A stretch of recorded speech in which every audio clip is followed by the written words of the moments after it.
and every one of you in Radio Land, at home and abroad. This is the Global View on Q.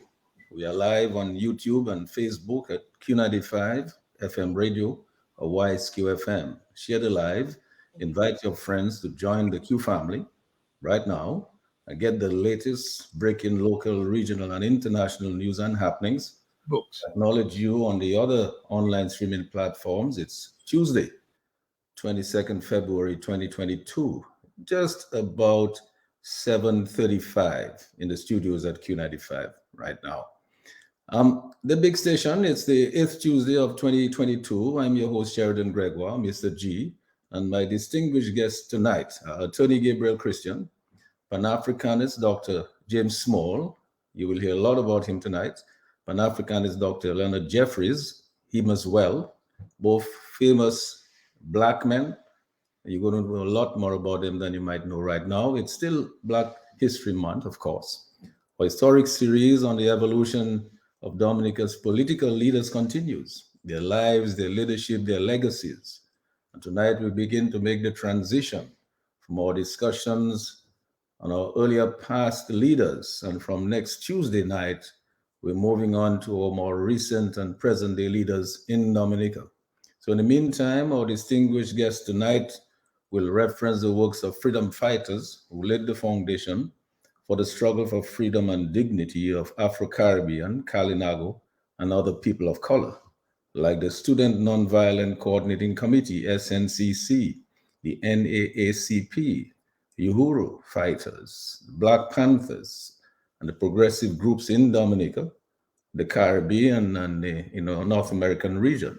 We will examine the works of frontier fighters like Edward Scobie, Dr. James Small, Nelson Mandela, Dr. Leonard Jeffries, Dr. William Parr Rivera, our very own Dr. Charles Mitchell, a close friend and confidant of Dr. Jeffries, Rosie Douglas, our own Rosie Douglas, Dr. Thompson Fontaine, all the way out there in South Sudan, advising the government there, trying to make peace over there. They call him the Uniter. Stokely Carmichael, Malcolm X, Martin Luther King, Adam Clayton Powell, Elridge Cliver, Marcus Garvey, the great Marcus Garvey, Rap Brown, Louis Farrakhan, and others who led the fight for freedom, democracy, and dignity. Some died, some were beaten, others were jailed, but they set the stage for the evolution of contemporary organizations like the Nature Island Dominica Civil Liberties Foundation, NIDCLF, NIDCLIF, to continue the fight for freedom. So we continue our discussion or the education series on the economic, political, social, theological, ethical, spiritual, cultural, and including the music aspects of our history and the growth of our Afro-Caribbean Kalinago brothers and sisters in the tailwinds of the actions of our forebears and the lessons learned from them that help shape the lives, the leadership, the legacies of the political leaders of Dominica over the years. So we are doing this tonight before we launch into the more recent eras of Prime Ministers Oliver J. Serafin, Dame Mary Eugenia Charles, Edison Chenfield James, Roosevelt Douglas, Pierre Charles, and current Prime Minister Roosevelt Skerrit. From next week, we'll be looking at those. My distinguished guests, Attorney Gabriel Christian, Dr. James Small, and Dr. Jeffries will discuss the good, the bad, the ugly, and the dangerous with inputs from callers, relatives, and friends at home and abroad. We will examine and compare the legacies of all of those leaders and those that went before them.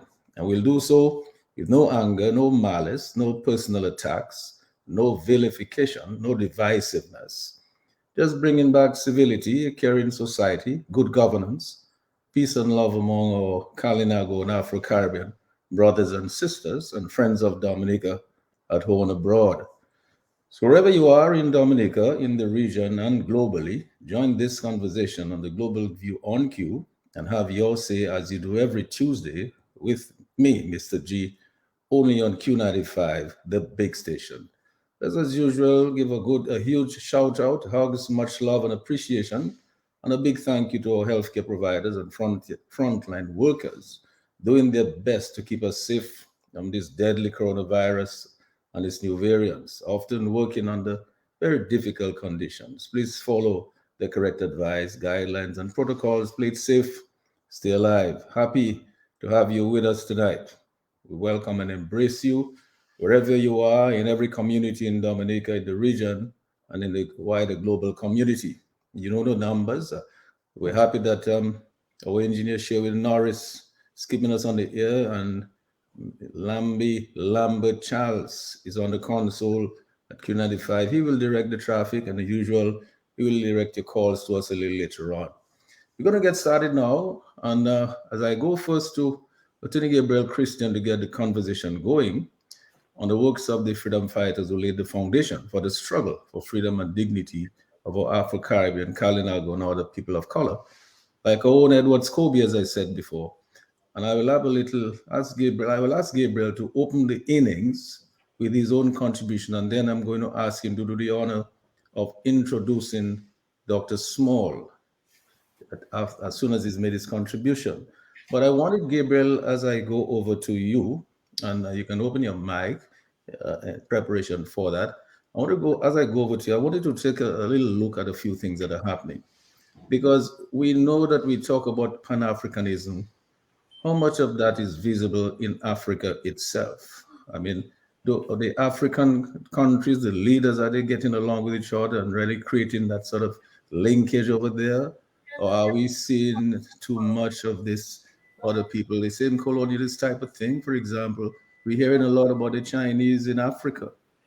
A lot of Chinese doing very well, while Africans sometimes are not doing that well. We hear about Chinese in the Caribbean, like in Jamaica, doing very well, but the Jamaicans themselves, indigenous, sometimes are not doing so well. So in terms of all of this, how are we really making out these days? And I'm hoping that Dr. Small will address some of those things, because I think it's very important. Even in Dominica, we see some of this happening. So Gabriel, let me go over to you and let me allow you to make your opening remarks. A pleasant good evening to you, Brother Sheridan Gregoire. A pleasant good evening to the Dominicans at home and abroad and the friends of Dominica who listen to Q95 to get a dose of education, that which will expand the circumference of our knowledge. Pleasant good evening to Brother Lambert Charles at Master Control and the Technical Director, Brother Sherwin Morris. I want to take a moment to really salute to our brother, Dr. James Smalls, and our indefatigable warrior and his colleague, Dr. Leonard Jeffries. I remember when I was at college in my 20s in DC, the name Dr. Jeffries was very much in the news. Little did I know that his colleague was the Dominican scholar, former Dominican Grammar School leader, and former pilot officer in the Royal Air Force in World War II, Dr. Edward Scobie. In Dominica, before he adopted the name Scobie, he was Edward Dalrymple. Both Dr. Smalls and Dr. Jeffries have blazed a trail in information, education, for the purpose of the development of our Pan-African consciousness and the development of our people. I want to take a moment here now at this time to state that we have to thank Mr. Gregoire and Q95 for being architects of a series of programs on education and leadership. And so today we are graced with two notable leaders of the African diaspora who have been in academia and who in Black History Month of 2022 will do their level best to inform us. So at the end of this program this evening, we'll be all better off for it.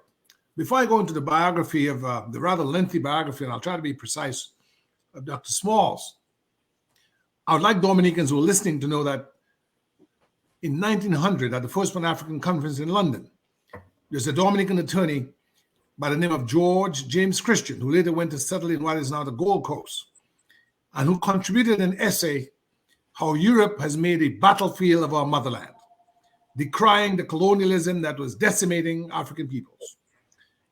He had been a teacher in Dominica, and then when he passed away, was one of the distinguished lawyers in the Gold Coast and a member of the Gold Coast legislature.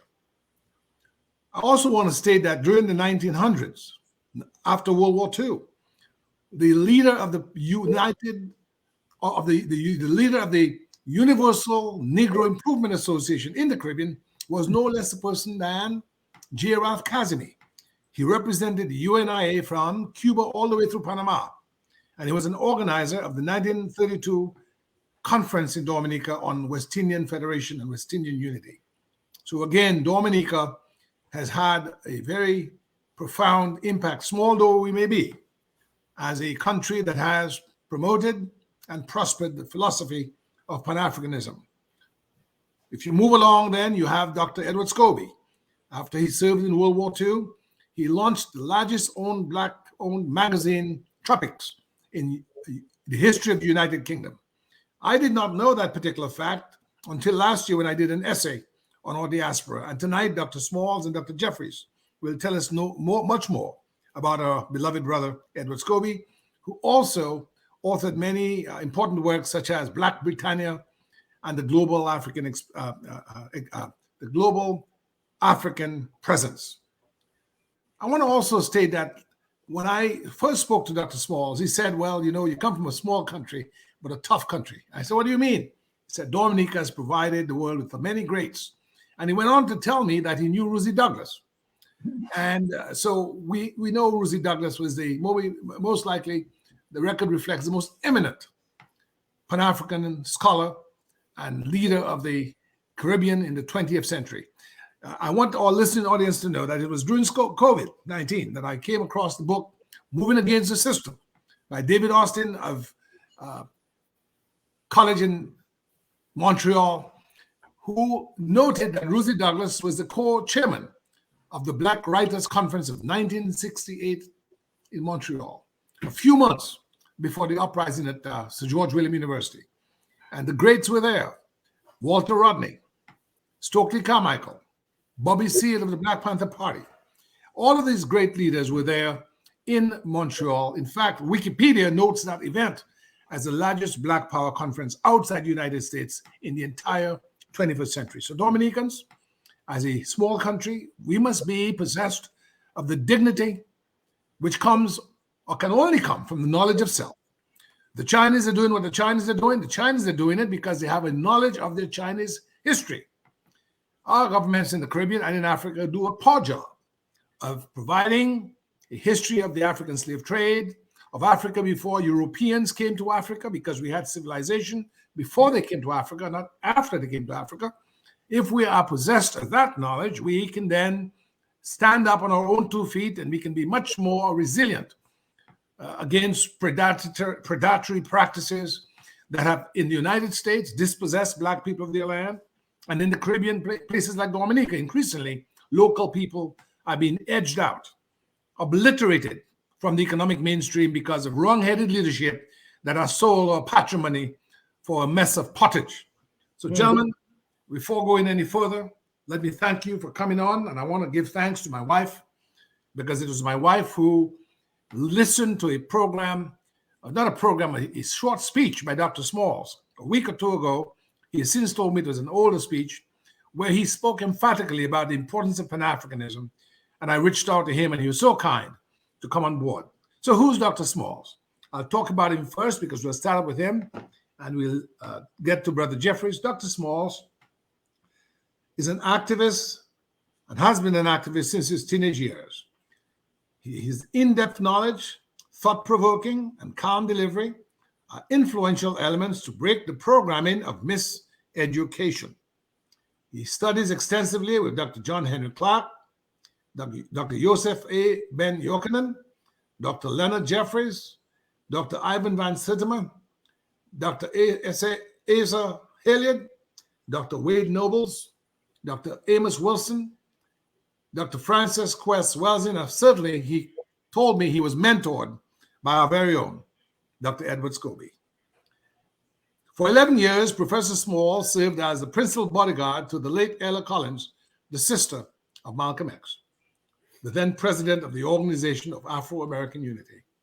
He was the Imam of the Muslim Mosque, Inc., founded by Malcolm X between the years 1966 and 1980. So, folks, this is the gentleman on our program this evening who knew Malcolm X and who walked alongside Malcolm X. And so it is really gratifying to have him in our midst. Between the years 1966 and 1980, Professor Smalls held membership in the Student Nonviolent Coordinating Committee, SNCC, the NAACP, and the OAAU. During this period, Professor Smalls had the opportunity to interact with such historical giants as Congressman Adam Clayton Powell, the late Kwame Ture, H. Rap Brown of SNCC, Elridge Cleaver, Zayed Shakur, and Lumumba Shakur of the Black Panther Party, in which he served as liaison between the Black Panther Party and the OAAU. Much of his expertise is founded in African American history and culture and the Malcolm X's tradition of African traditional religions and love of his people. Professor Smalls taught for 15 years at the City University of New York, including 13 years at the City College of New York, Black History, or Black Studies Department rather, where he taught courses on Pan-Africanism, on Malcolm X, and on comparative African religions, which included several African spiritual systems titled African Religion and Survival. He also taught for 2 years at New York City Technical College, teaching the course African Folklore and Religion, both in the Diaspora and Africa. Dr. Smalls is educated, holds a degree, Bachelor of Arts degree from the City College of the City University of New York, and a doctorate of divinity from Amin Ra Theological Seminary in Los Angeles, California. Dr. Smalls, there's much, much more I can say in way of your commendations from the Mayor of New York and other places, Mayor of LA, but I will stop at this point in time to commend you, sir, for being a giant among giants of Pan-Africanism, the unity of our people, and the love of our people. Welcome to Dominica via Q95. Yes, and that was a mouthful, Gabriel. I know this was heavy on the Dr. Smalls. I think you want to turn on your mic because your mic may be off. So I want to thank Brother Sheridan and Brother Gabriel for inviting Dr. Jeffries and myself into this forum tonight and to speak with the people of Dominica, both at home and abroad, and other Africans throughout the Caribbean. The way I was taught by and Scobie and Dr. Jeffries were my primary teachers after Malcolm X and his sister Ella. But the way I was taught by Dr. Scobie and Dr. Jeffries, the more you know, the more servant you be. The more you know, the more servant you be. Because too many of us who are the political leaders or the spiritual leaders or the intellectual leaders think they're to be looked up to. Yes, they're to be respected for the work they've done and the skills they've earned. But we only exist because our people need us. We exist. They give us our existence because they don't know. And so we look up to God Almighty and we serve everybody else, including God Almighty. And if people can understand that, that's right out of African culture. The kings and the priests in Africa, they were not despots. They didn't have no money. The people took care of them. Their job was to serve the people, keep harmony and justice, teach the laws and the tradition, and set an example with their own behavior. And so they didn't rule over people. They were council of states and councils of elders that made the decisions that the kings had to carry out.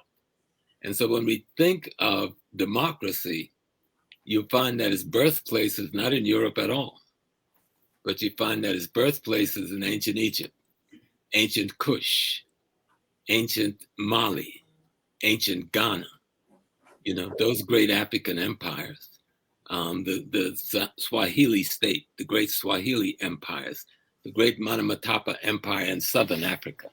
And we know very little about these great empires that existed before Europeans could read. And in no disrespect, it's just the facts.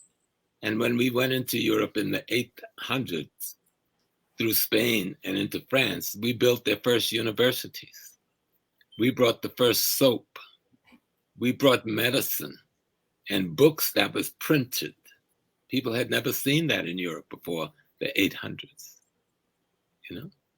And if you go to Eastern Europe, you'll find that the Greeks will tell you out of their own mouths. So I'll take one Greek and then I'll go talking about Dr. Scobie a bit. But there was one Greek. His name was Plato, considered to be one of the greatest philosophers in the world. And he was. Plato was an extraordinary philosopher, an extraordinary writer. But if you were to get a history book on mathematics, it's called The History of Mathematics by Kujari.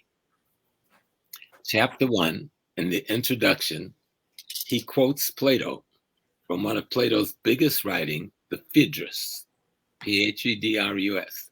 And in the Phaedrus, Plato says, the Ethiopians, meaning the Black people, have given the world all of its sciences. This is Plato. The Ethiopians, he said, has given the world all of its sciences. And then he begins to recount them. He said, they've given the world arithmetic. They've given the world geometry. They've given the world medicine. They've given the world astronomy. He names all the great science of that day. And then he said, the greatest science of all that Ethiopia has given to the world is the science of writing itself. And this is Mr. Plato. You can't argue with him. He's the man. Right? We've accepted this in every university in the world, you know, and we can use others. Aristotle said similar things. And I went back there because a lot of times our people think when we are speaking, we are making up things to aggrandize African people. So I'll send you to the greatest of the white world. They did this before us, you know. Herodotus, the father of history, was very clear that the Africans helped establish the very foundation of philosophy in Greece and the very religion in Greece.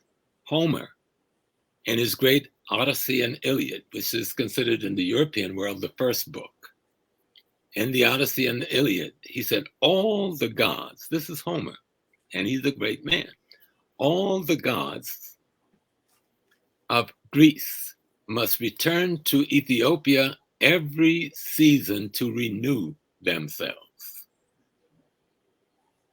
But no one teaches us this in our schools and our universities.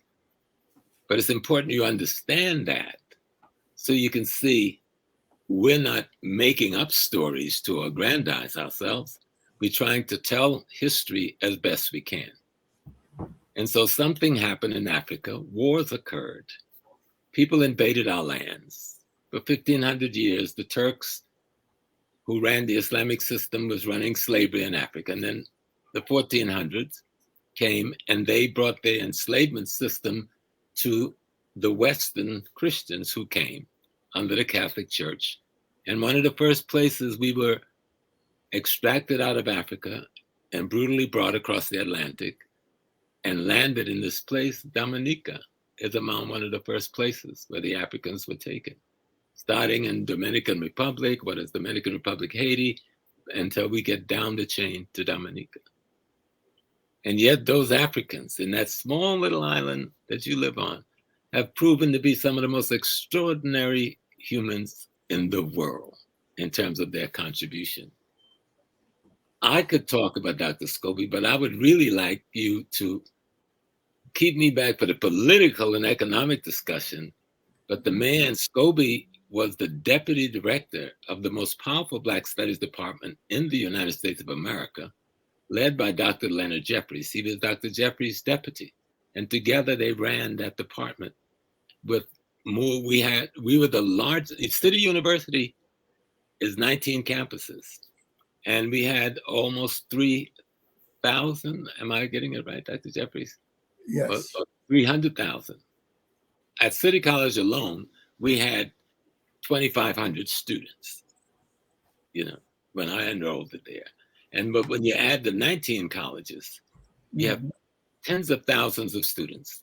And this one at City was one of the largest departments, whether it was economics or history or any, in the Northeast, if not the country.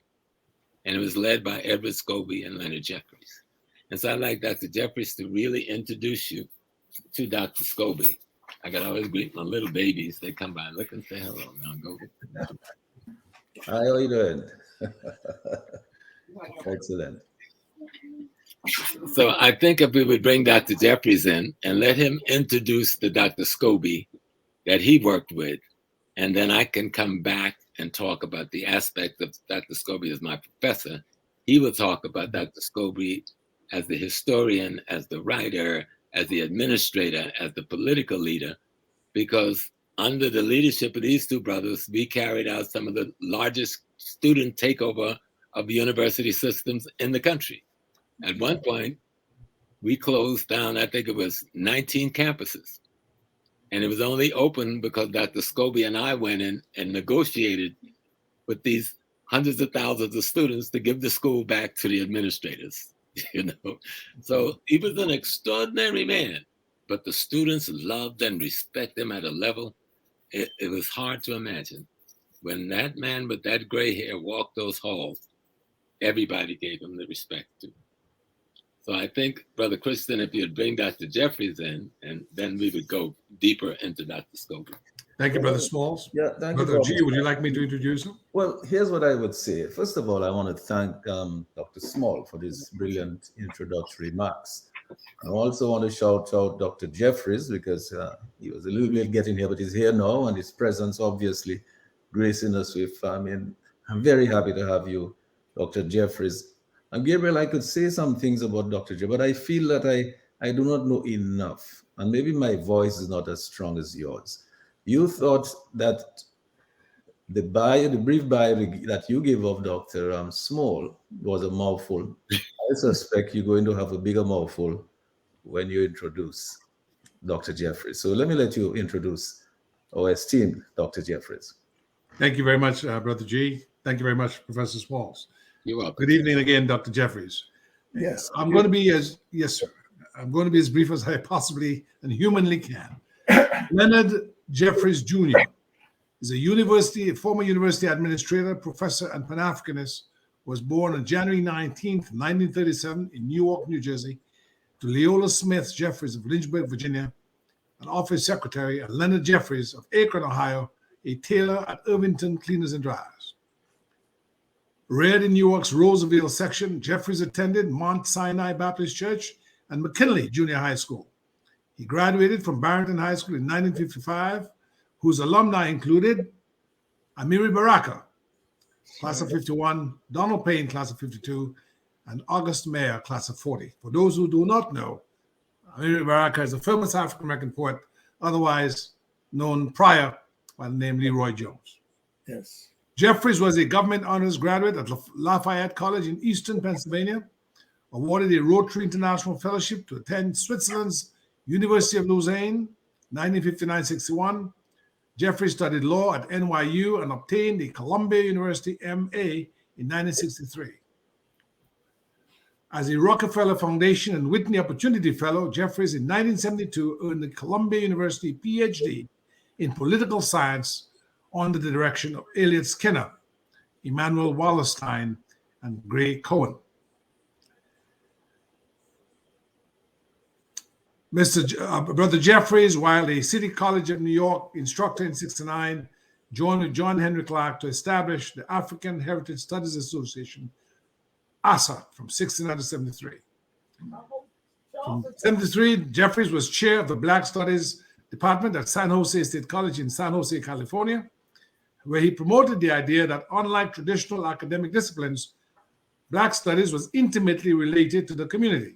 Thus, in 1971, Jeffries led protests against police following their killing of John Henry Smith, an African-American IBM research chemist. He vowed to be a thorn in the side of the powerful and called the court exoneration of Smith's murderers a judicial sham, a whitewash, a gross insult to the non-white community. In 1973, CCNY President Robert Marshak recruited Jeffries to return as a fully tenured professor and chair of the Black Studies Department, a post he held for 20 years, helping it to become one of the largest academic programs in the field nationally. Jeffries became oral history director of the Carnegie-funded Kinte Library for Black Genealogical Research in Washington, D.C. He also consulted on Alex Haley's Roots, a book on the African-American experience under chattel slavery. I can go on and on, other than to say, at this point in time, Brother Jeffries is considered one of the leading Pan-Africanists ever to have walked this earth, and he worked closely with the Right Honorable and Blessed Dr. Edward Scobie. Dr. Jeffries, welcome to Q95. Welcome to your Dominican family, as we've welcomed Brother Smalls. Welcome, Dr. Jeffries. Well, certainly, brothers, I certainly have enjoyed this opportunity to try to grasp this enormous partner we've had in this Pan-African struggle. Professor Scobie, Edward Percival Scobie, was an extraordinary pillar of strength for us at City, because we had a lot of students coming from the various islands of the Caribbean, from various parts of the African American community, and from the continental Africa. And so we needed to have strength to pull these powerful forces together. So Professor Smalls took out a specialty of not only teaching in our department, but handling student activities. And then we needed Professor Scobie, because you needed someone who spoke directly from the roots in the Caribbean, because so many students and whatnot, they needed that process. I had a chance of coming out of the African American experience and bringing my knowledge and understanding, but I also had this unusual chance of traveling around the world and had an involvement in a program called Operation Crossroads Africa. My wife is here actually now. She just cleared space for us. She's a teacher, professor, a brilliant African specialist, and she actually began the African movement before any of us. She went to Africa in 1960 before I met her, and she went to Nigeria with this program called Operation Crossroads Africa. So Professor Scobie provided the ingredients of stability that we needed. He had this unusual experience of having been in World War II as an RAF pilot. And that itself was an enormous process for him, because it allowed him to be with those who were at the 5th Pan-African Conference. And that 5th Pan-African Conference is one of the most important post-World War II historical coming together of Black folk. In fact, I have here a book by a brother from South America, from Guyana, Ross McConnell. It's Pan-Africanism from Within. And he was with Professor Scobie and the other greats who were there in Manchester in 1945, mapping out a strategy of how to pull the shattered African world that was devastated by colonialism, and it was further devastated by the insanity of World War II that involved not only Hitler and other crazy human manifestations, but it involved the destruction of African foundation. Emperor Haile Selassie, for example, had to make a great speech to call on the world bodies to support Ethiopia from the Italian invaders. And so this consciousness of Pan-Africanism was very important. George Padmore, his great work was Pan-Africanism or communism. And he knew the important role he had to play, because he was one of the leading international members of the Communist Party.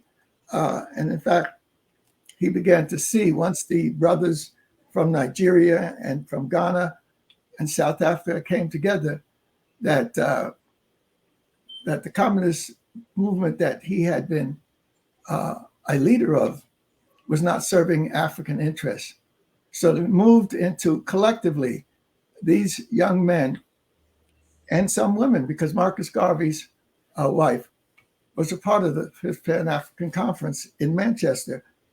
They began to link up with various important world actors. W.E.B. Du Bois, from the American scene, he was the elder of the conference, and he was the chair, a nominal chair. His assistant, his secretary, was Dr. Kwame Nkrumah, and the whole host of others who prepared Ross McConnell had 2 or 3 restaurants. He was an entrepreneur. So he helped to fund and house and feed these hundreds of Black men and women who were trying to devise plans for the new Africa. And so to have Malcolm X as a part of our inspiration in New York, and to have his family and others relate to us. Professor Smalls had a very special relationship with him. But to have this brother from the Caribbean, who had this enormous reach, not only in terms of the academic work that we're talking about now, but he also had a link with literature, the Rousseau, the newspaper. I have a whole file of the issues of the newspaper coming out of Dominica. And then, of course, his work in terms of Black Britannia and the English. After the war, he also found a place in England, and that allows him to be a linkage. To show how strong he was in terms of the link was when I had a chance to, Dr. Clark was my mentor, and he gave us orders. And one of his orders was that the great work of Dr. Cheikh Anta Diop, one of the greatest of the African scholars, the great work of this brother was in French. He knew that I had a skill in French because I had studied there for 2 years in Lausanne. So he gave me my orders that I need to take a sabbatical leave and have his great work translated, because we can't wait 20 years for a translation. So I was able to go to Europe and get the translation done. But while in Europe, at the World Council of Churches, I really met an important foundation to Professor Scobie. And this brother was one of the leaders of the establishment in Dominica. And his name was Dr. Philip Potter. And Ed and Dr. Potter were friends. And so when I first met him and he was giving me my greetings, Dr. Potter, he said, do you know all of Ed's names? And so, of course, I just knew Edward Scobie. So he said, no, his full name is Edward Percival. Now, he had 3 or 4 names he strung together. And so that bonded him and myself, and I was able to do the research I needed to help the struggle in South Africa. So we produced the book, South Africa in Crisis.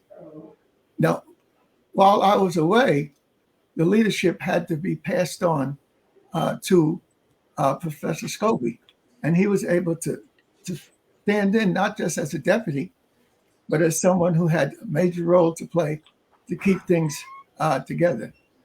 And the World Council of Churches was a significant body in terms of funneling aid to the struggles in, particularly in South Africa. And so I went there to try to translate Sheridan Diop's book, and it was a difficult task.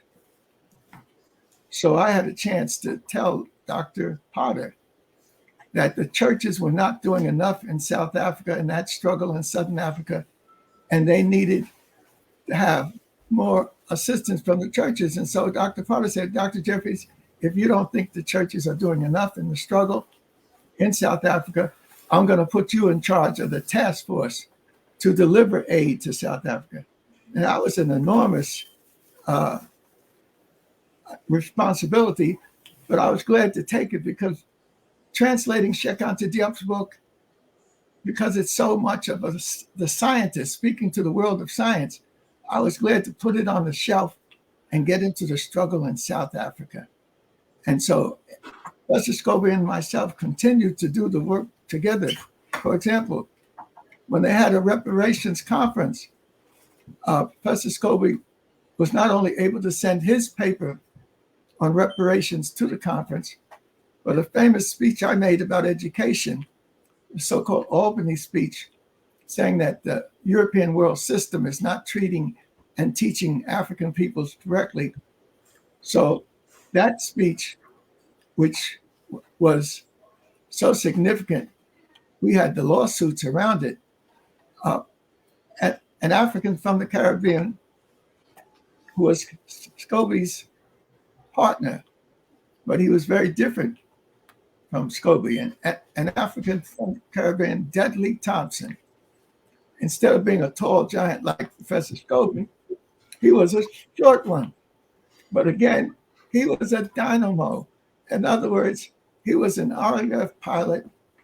He also worked closely with the other leaders, for example, Jomo Kenyatta and Dudley Thompson.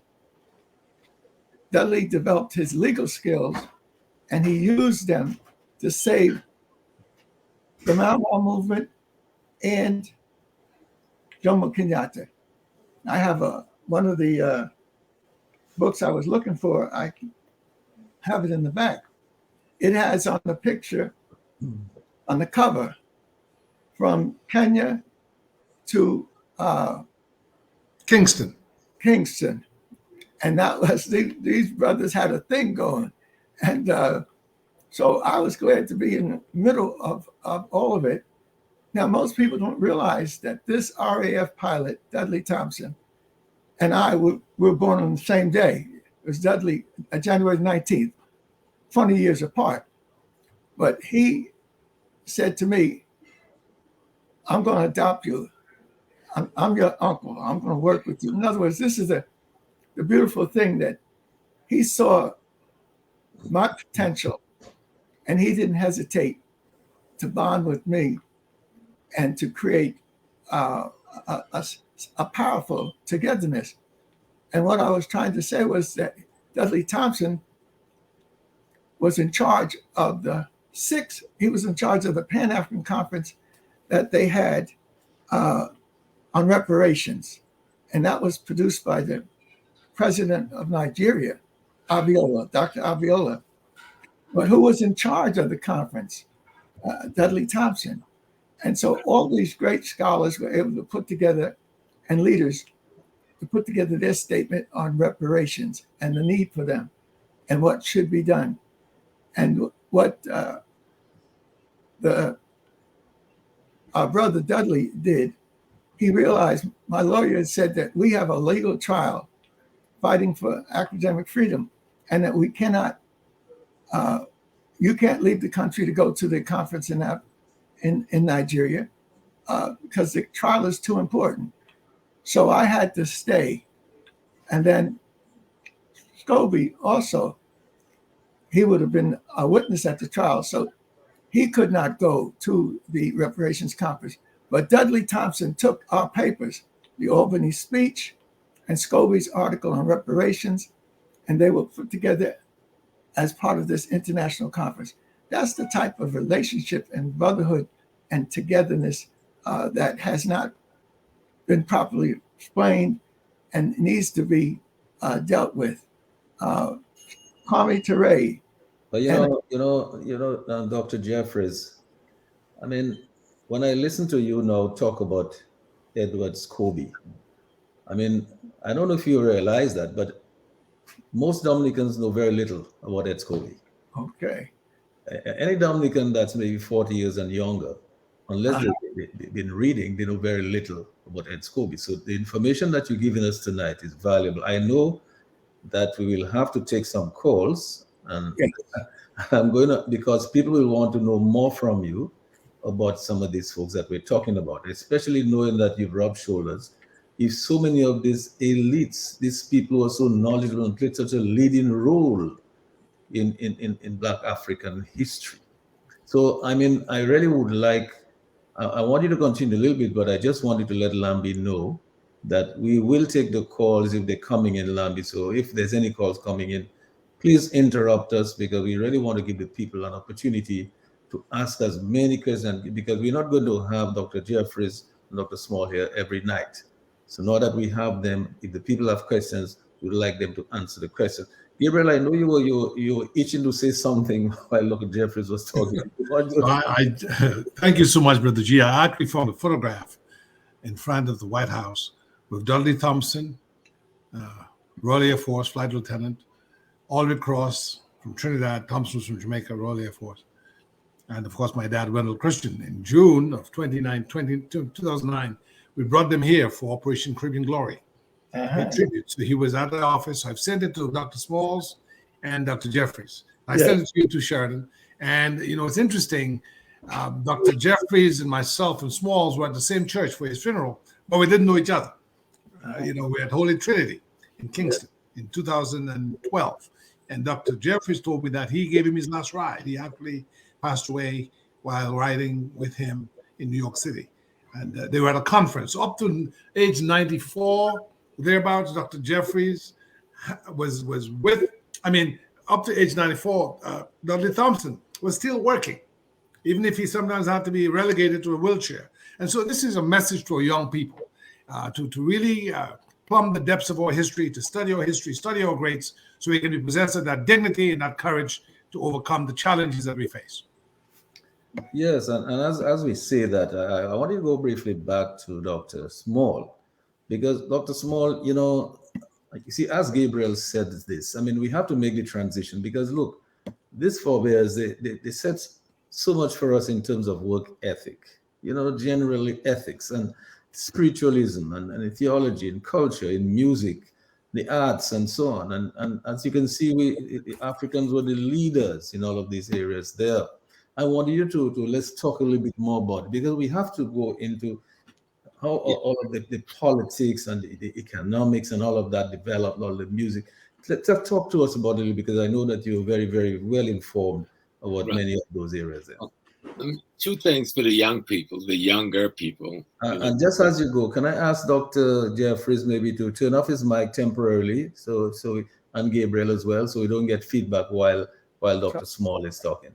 All right, so thanks a lot, Dr. Small. Go right ahead. Yes, sir. Just two other things should be mentioned for the young people about Dr. Scobie. There's so much, but that he was the mayor of the major city in Dominica. He was one of the founders of your ruling political party in Dominica.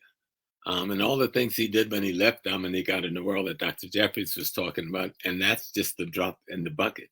And that's just one man from Dominica.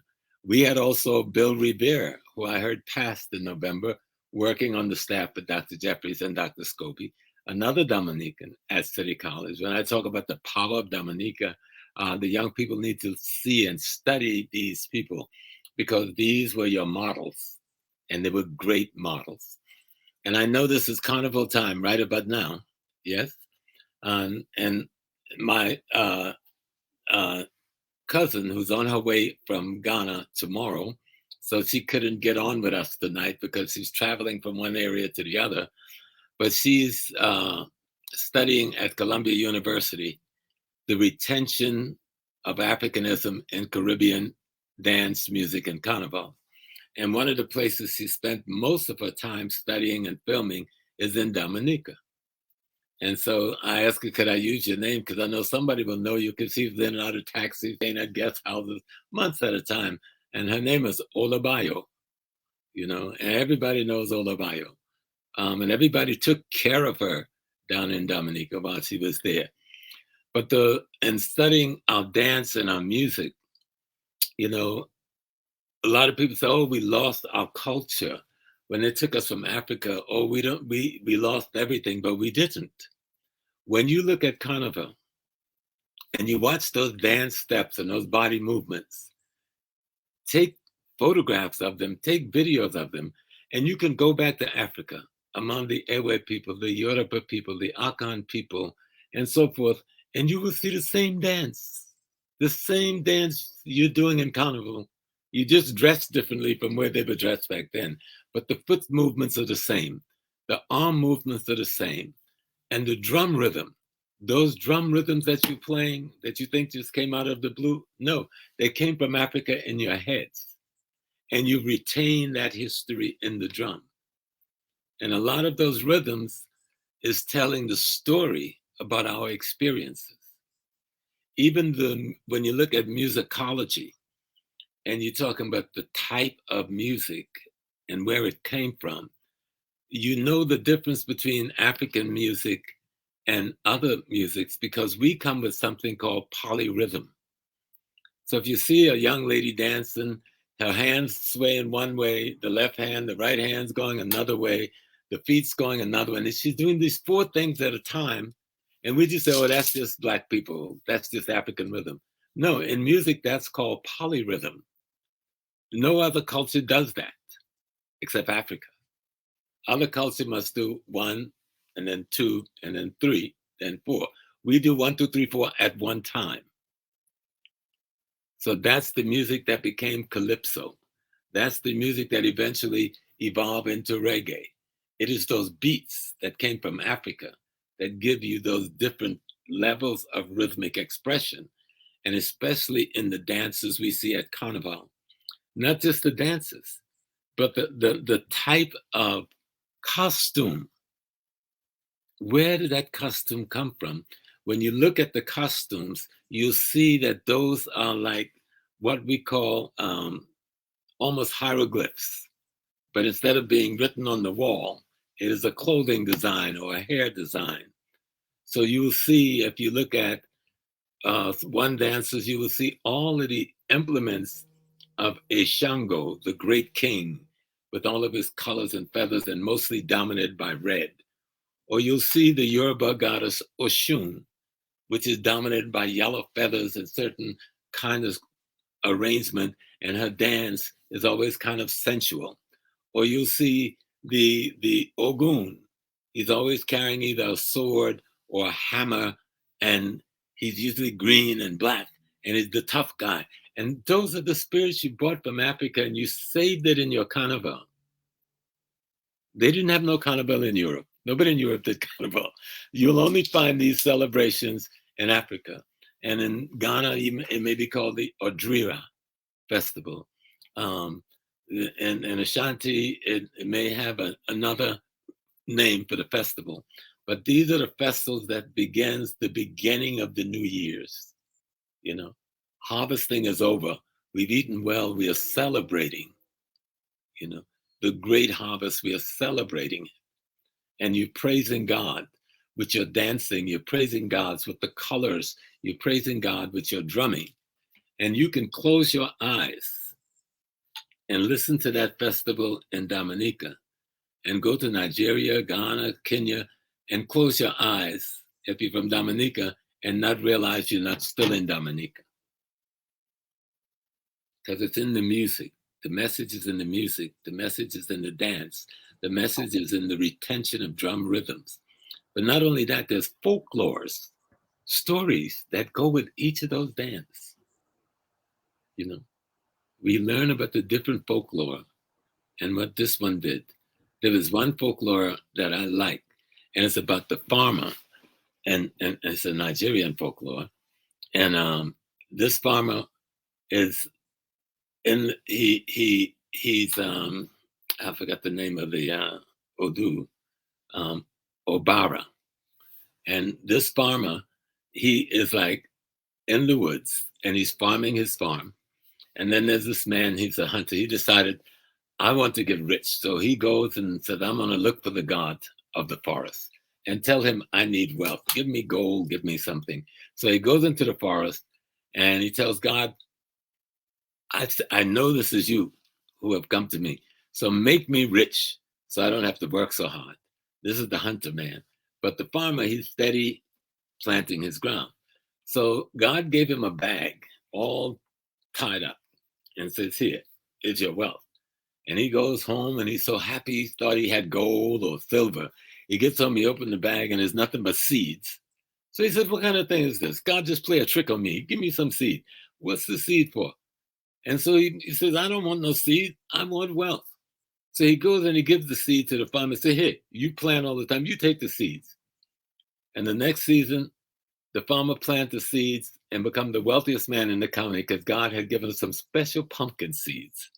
So he had the richest pumpkin farm in the country. So now the other man is mad. He goes back in the woods. He's looking for God again.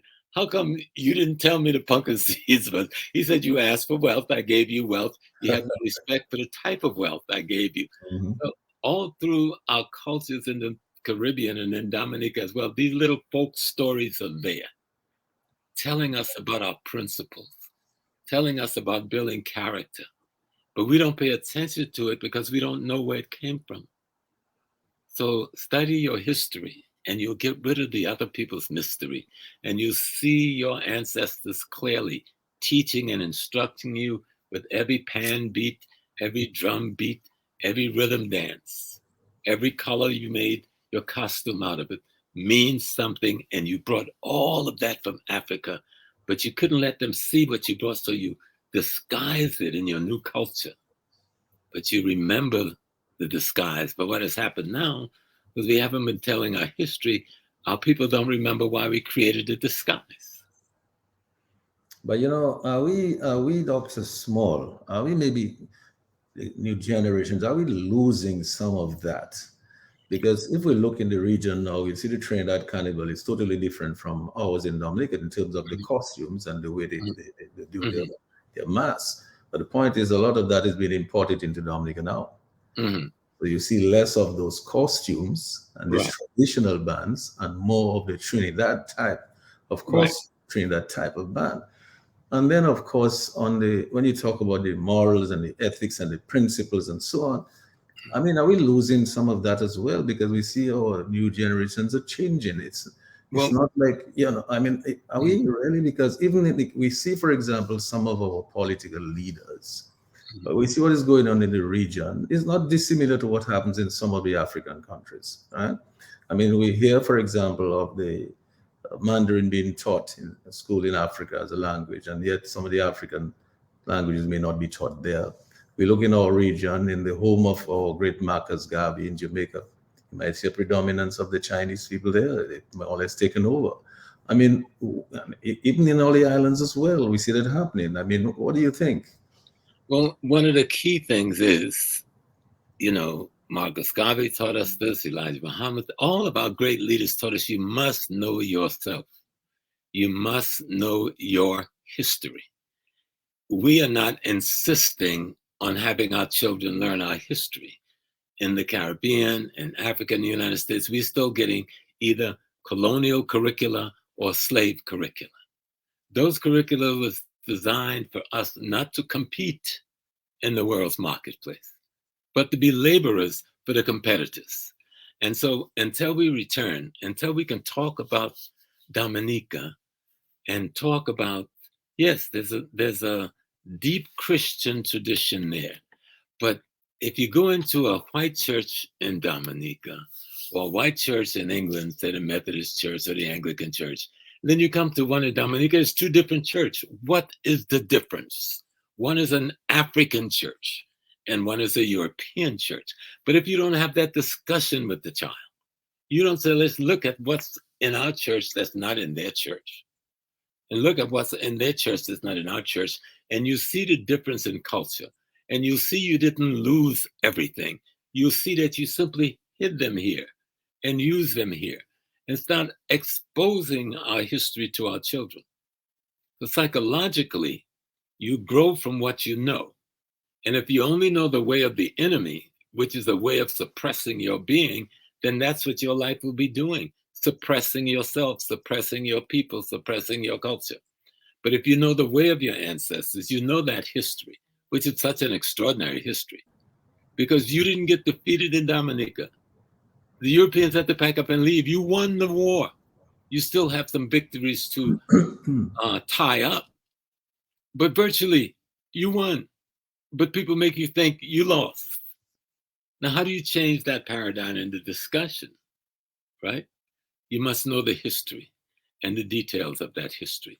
The children must know when they say I'm Dominican, it ain't just I'm a place you come to vacation and be a tourist in. When you say I'm a Dominican, you're saying I have a particular spirit. I have a particular culture. I have a particular character, and its roots are in Africa. But you must know your history. You know, Dr. Jeffries, I hope you can just turn on your mic, because your mic may be off. But I would really like to hear your thoughts on some of those as well, you know, because it seems to me there's this transition that has taken place. And even when we look at some of our political leaders in the region, it appears that they've gone through some kind of transition. And I really would like to get your thoughts on some of that as well. Well, clearly, we can't expect our enemies or people who are reared against us to give us the victory. We have to work through the difficulties of exploitation. And our great contribution of our generations has been fighting to put in place a process of Africanizing. It's hard for me to even say it any clearer. Most of us are put in place to be Europeanized. And now with the modern technology and all of the youngsters can be seduced with all of this modern technology. So we have to be consciously involved in the process of Africanizing. And so I was fortunate growing up in the city of Newark, New Jersey, to have a socialization, how you get your values, your role models, your patterns of behavior, how you become who and what you are. And so that has to be a constant plan. That's part of our socialization. We're allowing other people to socialize our youth and our young adults. And we have to reclaim that. That's why I was so glad that I was supposed to become the lawyer to save the race. But once this African studies and these other avenues were there, I became glad that I was able to get that process in place. Charles, see whether you have the Egypt thing as I did as a youngster here. But Brother Smalls has devoted his adult life in getting heavy into the culture. And so when we go to Africa, we bond with the people. And so that was one of the great things that Professor Scobie wanted us to help him become part of that. And when I'm talking about socialization, as a 10-year-old youngster, this is what I was able to produce in grammar school. In other words, this is the pyramids of Egypt. This is my design, copying it from the Funk and Wagnall encyclopedias.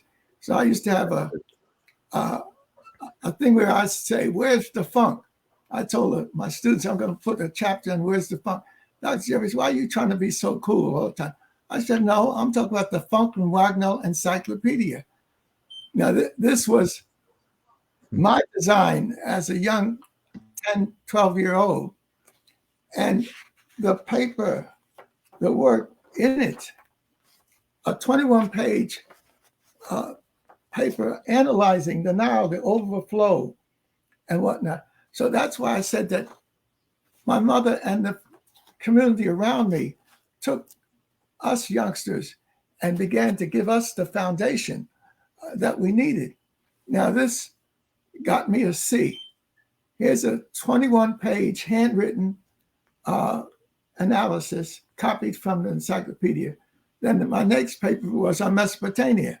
And so I did the same thing, using my artist skills and put together a nice paper. I got a B on that. And then when it came to Greece, here's the same process. Out of the Funkadelic Encyclopedia, I got an A. But it was clear that the teacher saw this young Black youngster, and she did not think he had the creativity or the ability to rise. But once she saw it consistently, they had to begin to open up the doors for us. But our families had the organizations, and they had the sending us away to camp and giving us a sense of purpose and direction. My father's father was murdered by the Klan. So that became a motivation for our people to fight.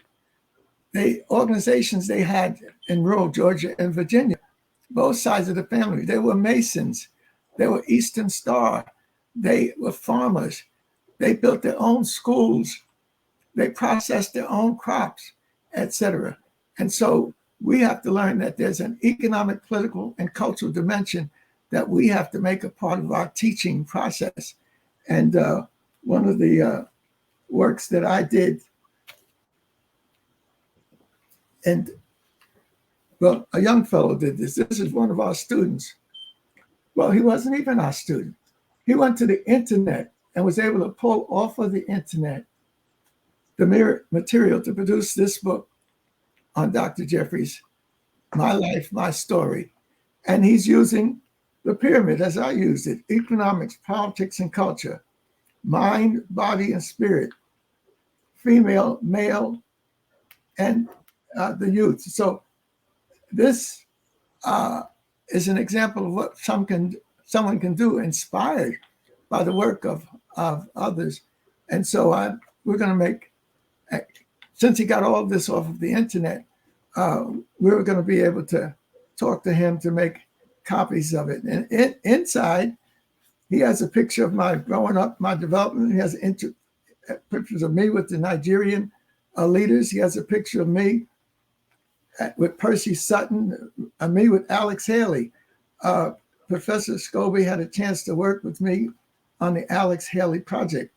And we got a $500,000 grant to put the support with Alex Haley. So I'm saying that, yes, we have a problem.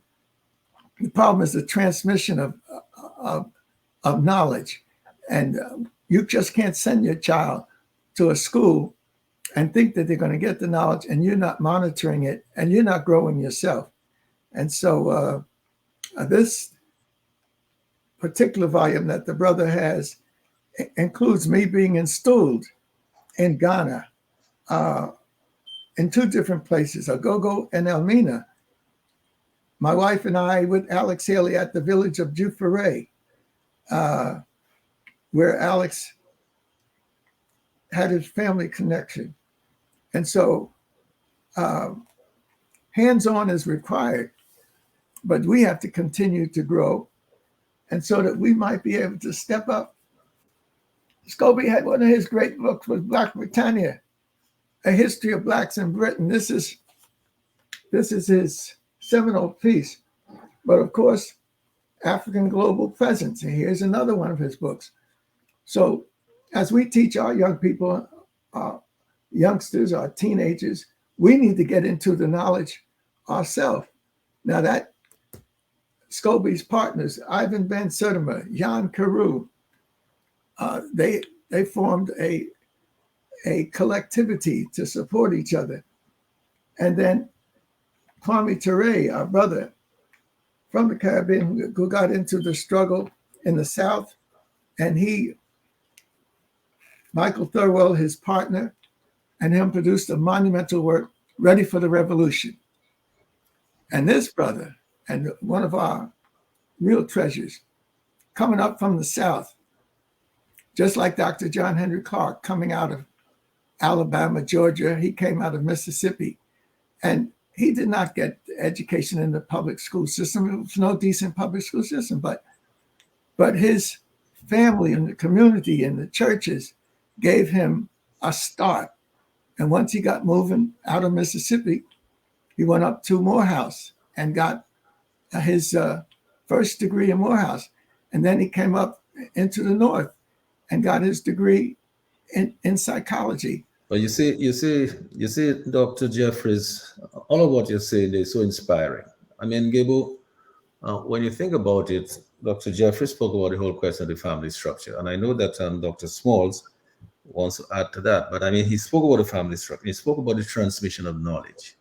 You know, and Dr. Smalls really talked about the culture and the politics and the economics. And he talked about the pyramid made up of the economics, the politics, and the culture. As a younger fella than us, Gabriel, I'd be interested in getting your perspective on all of that, because we see what is happening now, you know, in the modern day Caribbean, in Dominica, what is going on. How do you see this right now? Your mic needs to be turned on, Gabriel. I think your mic is off, yeah. Thank you very much. Thank you, Mr. G. Thank you, Brother Jeffries, Yes. for again expanding the circumference of our knowledge. As a child, I remembered Mayor Scobie. I was maybe about 6, 7 years old. He was on the platform at Lagon, which is the trade union hall, speaking. That's the only time I saw him. And when Irvin Andre and I put out the first book on Dominica by our generation, that is after Lennox's Dominica story, I called him in New York and we spoke, and we were supposed to have met, but we did not. So here we have two outstanding brothers, Dr. Smalls and Dr. Jeffries, telling us about our own Edward Scobie. One thing I need to do is remind our listeners that he was an intellectual ally of Premier Edward Oliver LeBlanc. Mm-hmm. And he edited Dies Dominica, which was a collection of poetry, essays, and short stories in 1965. And I think I've sent a copy to Brother Smalls. If I haven't, I will send a copy to you, Brother Jeffries, as well as Brother Sheridan. And the reason I'm saying this is important for our listening audience, and I'll try to make that magazine, which has been scanned, available to a wider Dominican and Dominican diaspora audiences. We need to study. We need to be keenly engaged in the education mission. Both of these brothers did not just fall out from heaven and start spewing stuff. They had to apply themselves meticulously to the process of acquiring knowledge, packaging that knowledge, and then using that knowledge to lift up the downtrodden. And I want to just take a moment to thank you and to salute both of you, and to ask Dominicans at home and abroad and others, or Afro-Kalinago people, to understand the importance of heritage protection. Today in Roseau, a lot of our heritage has been lost. A lot of the houses that were houses occupied by notable Dominicans that reflected our Creole, Afro-Caribbean architecture has been destroyed, and the land being occupied or usurped by unknown buyers. Mm-hmm. So we have to understand there's a direct correlationship between spiritual identification and the victory that one attains in the material world. It's not any two, I like the term that Brother Smalls used, polyrhythmic. Mm-hmm. Polyrhythmic. That's understanding that we have to be able to do several things at the same time. Educate ourselves, take action, cleanse our spirit, and liberate our people. Thanks a lot, Gabriel. As I go back to Dr. Smalls, I mean, could you just maybe turn off your mic, Dr. Jeffries, while I go to Dr. Smalls, because I believe if your mic is open, we will get a little feedback. So thanks a lot for that. Dr. Smalls, I mean, really, there's so much. I want to go back to you because I know that you have a lot more you can add to all of this. And our people really want to learn a lot more. And I want to just remind Lambi on the console that if he has a call, please just make me a sign and we can take, but I know people may want to make some calls to get some more, to get a little bit more involved in the conversation. So let's maybe take a call before I go to you, Dr. Smalls, because I think somebody wants to interact with us. We have someone on the overseas line. Could you make a call now? Go ahead, please. The Global View and Q. Yes. Good evening, Dr. G, Brother G, Mr. G, good evening, Lambie. Good evening, Right. Dr. Small, and good evening, Dr. Jeffrey. I just want to say to these two gentlemen, Dr. Small and Mr. Jeffrey, it's an honor to have you all on a radio station in Dominica. And I hope a lot of young people are listening right now, because there's no coincidence that you all are on the station this day today, because everything always go full circle. And listening to you all, what you all been saying about the past, there's as one of the speakers said in the past, we are not different from the past. We are all extension of the past. So the greatness that the past did, we in this day and time can do greater. So I just want to appreciate you all, and I never get the opportunity to meet any one of you all because I live in New York. I know I'm always on 125th, but I had the privilege of meeting, before he passed away, Dr. Khalid Mohammed, and I'm a student of Dr. Malachi Z. York. So I know much about you all through books and circles with my boys on 125th about you all and the things, the contribution you all did and I still doing towards the upliftment of the black race. So I appreciate you all guys, you all gentlemen, and I hope just a lot of young people are listening to take note on what you all are saying, because you are bringing us right back to what was happening, and hopefully we could make a change going into the future, because we need those information from you all so we could go forward. I appreciate you all, and I'm listening. Thank you. Thank you so much for that, Lambi. If you don't have another call, I'll just go over to Dr. Small.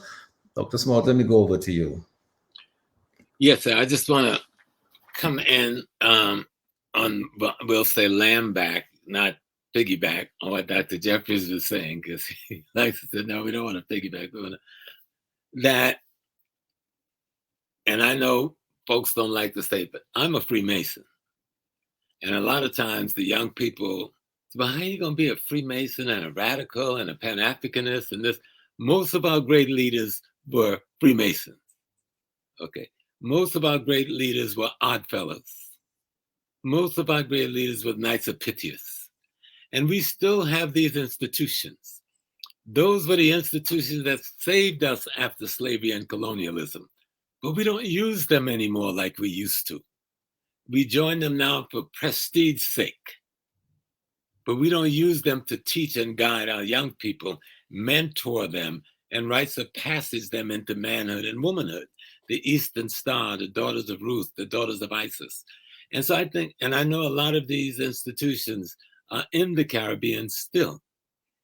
And so we need to sit down and say, what tools do we have to do the socialization of our children that Dr. Jeffries is talking about?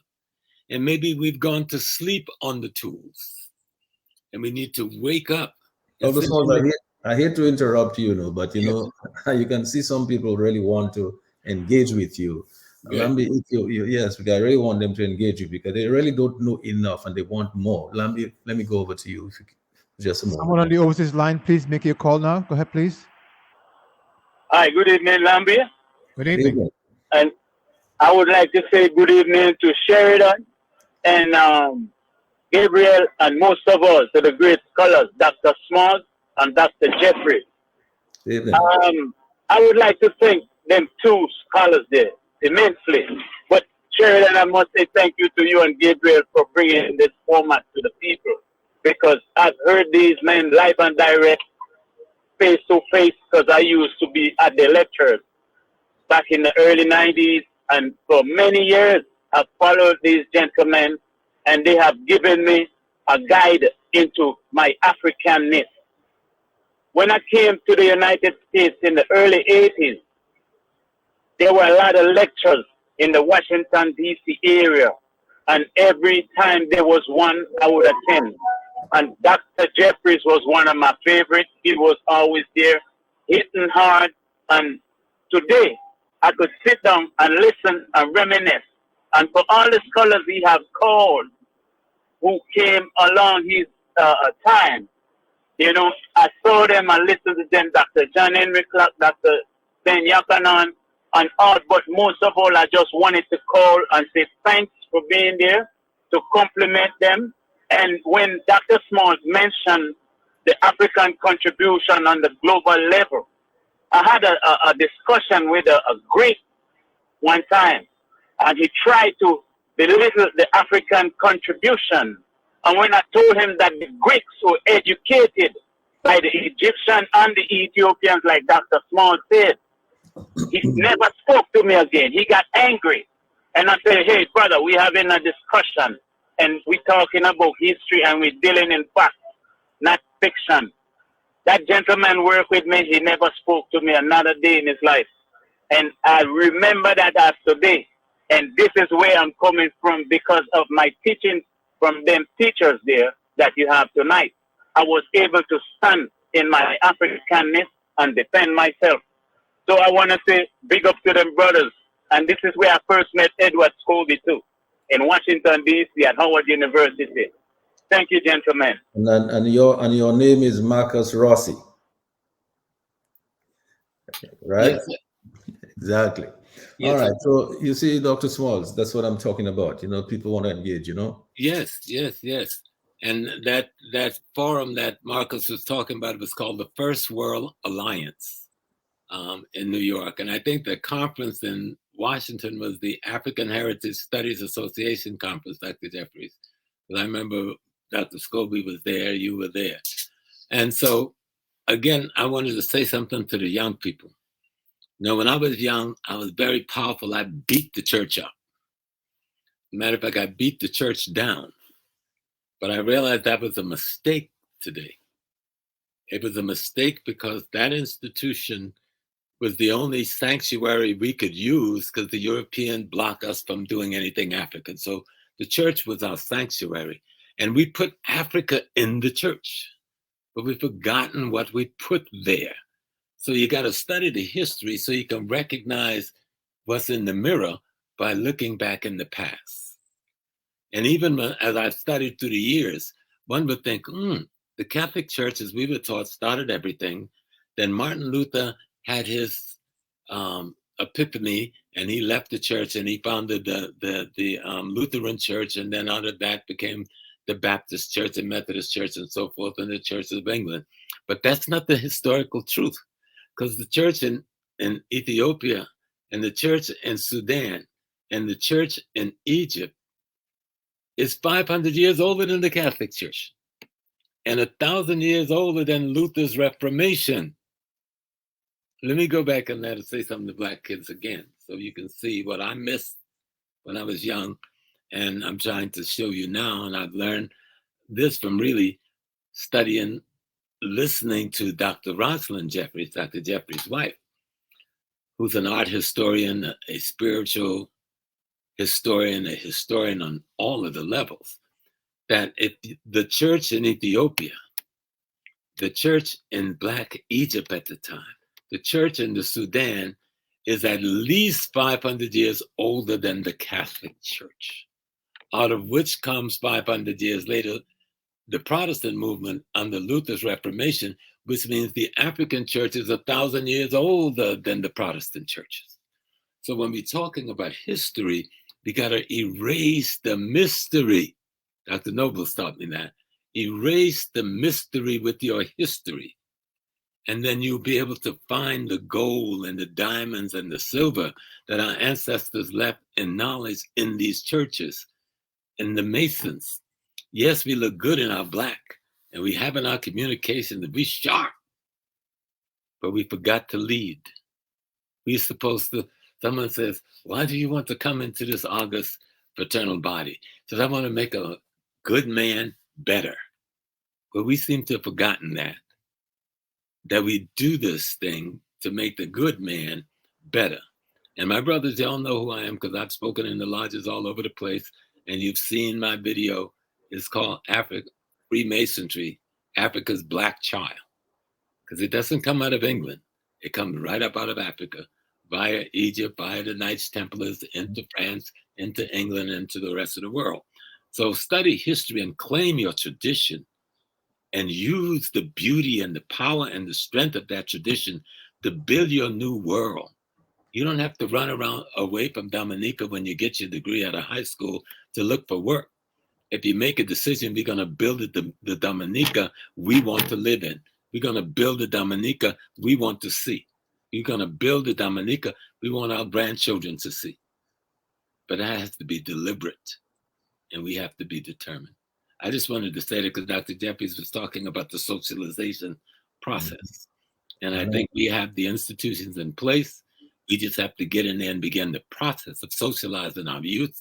And it doesn't matter what else come after them, they'll walk in the path we want them to.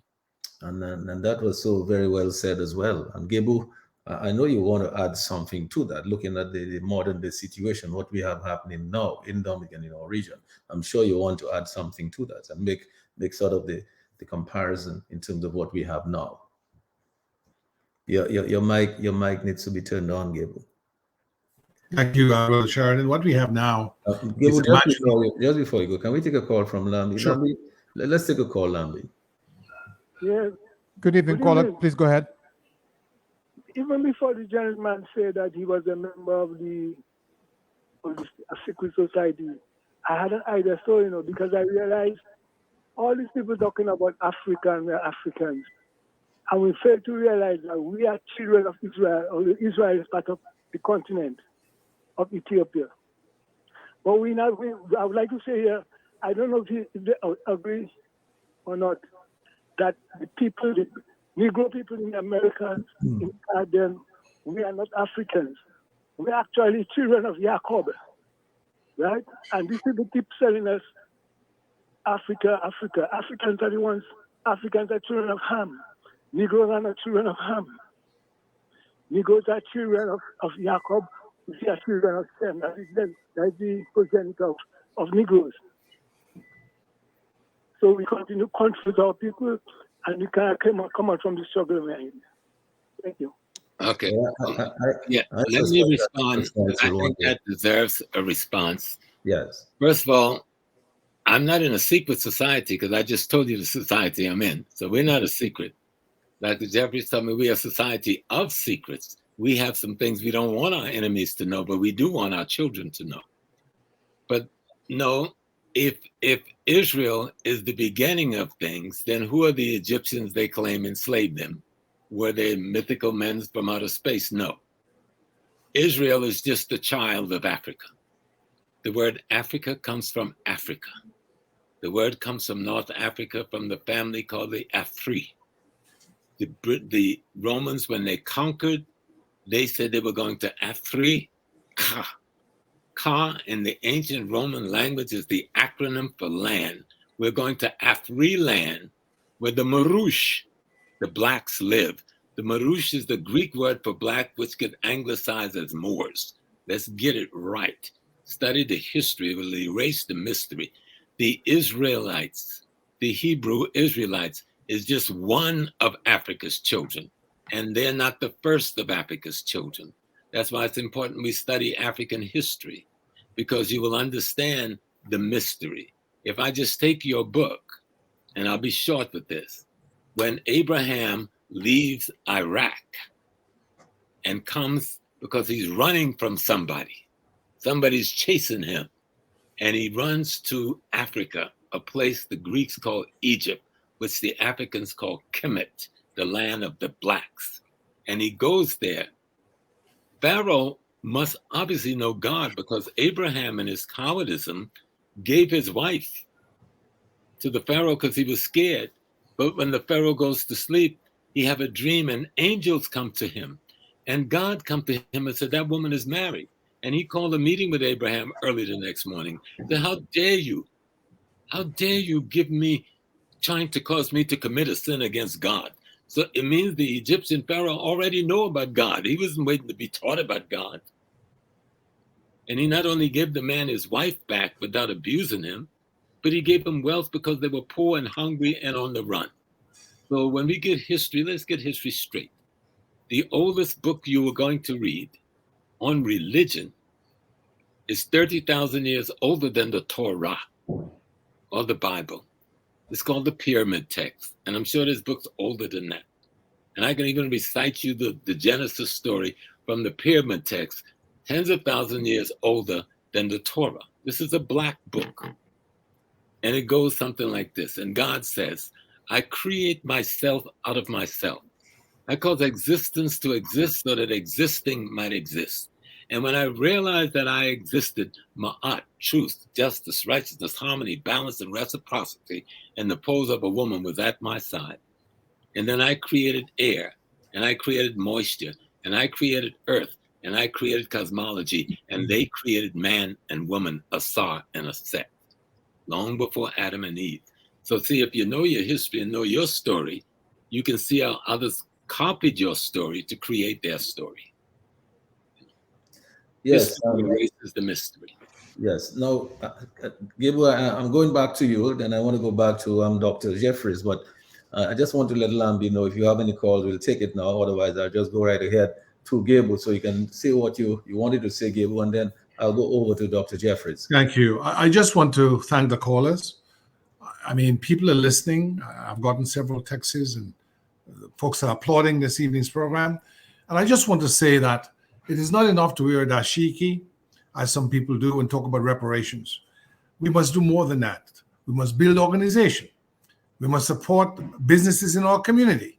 We must make sure that the political class that we have reflects respect for Africa, Kalinago people. If we do not demand that of our leadership, and we allow them to pimp the poverty of the masses for their own personal aggrandizement, to build palaces on a hill, then we will rule the day.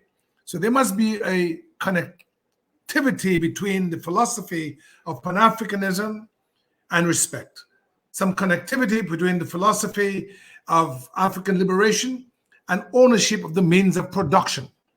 It will not serve us well if we have a dashiki and we talk about reparations, what Europe did. And we have wealth right now. We have political power right now.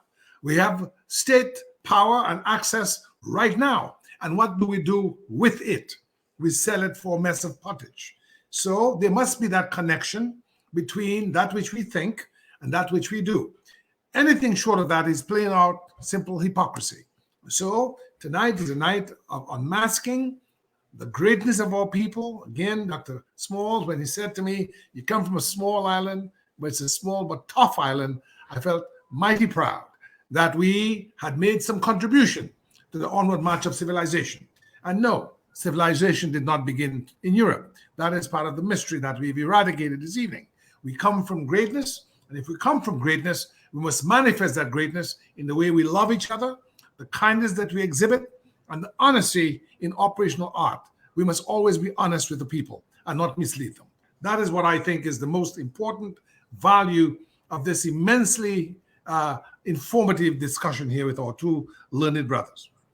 Yes, and Dr. Jeffries, I don't know if your mic is on, but it might be good to turn on your mic if it's off, because we really want to hear every word that you have to say, because I know that there's a lot more that you want to give us tonight from your experience, your knowledge and your experience, and the people that you've known, that you've worked with.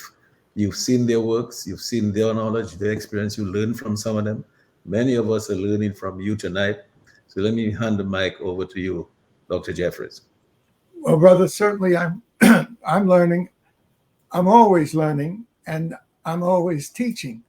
And when the brother called and he had mentioned that he had some foundation coming out of organizations that are teaching and trying to Africanize our minds and our hearts and our bodies.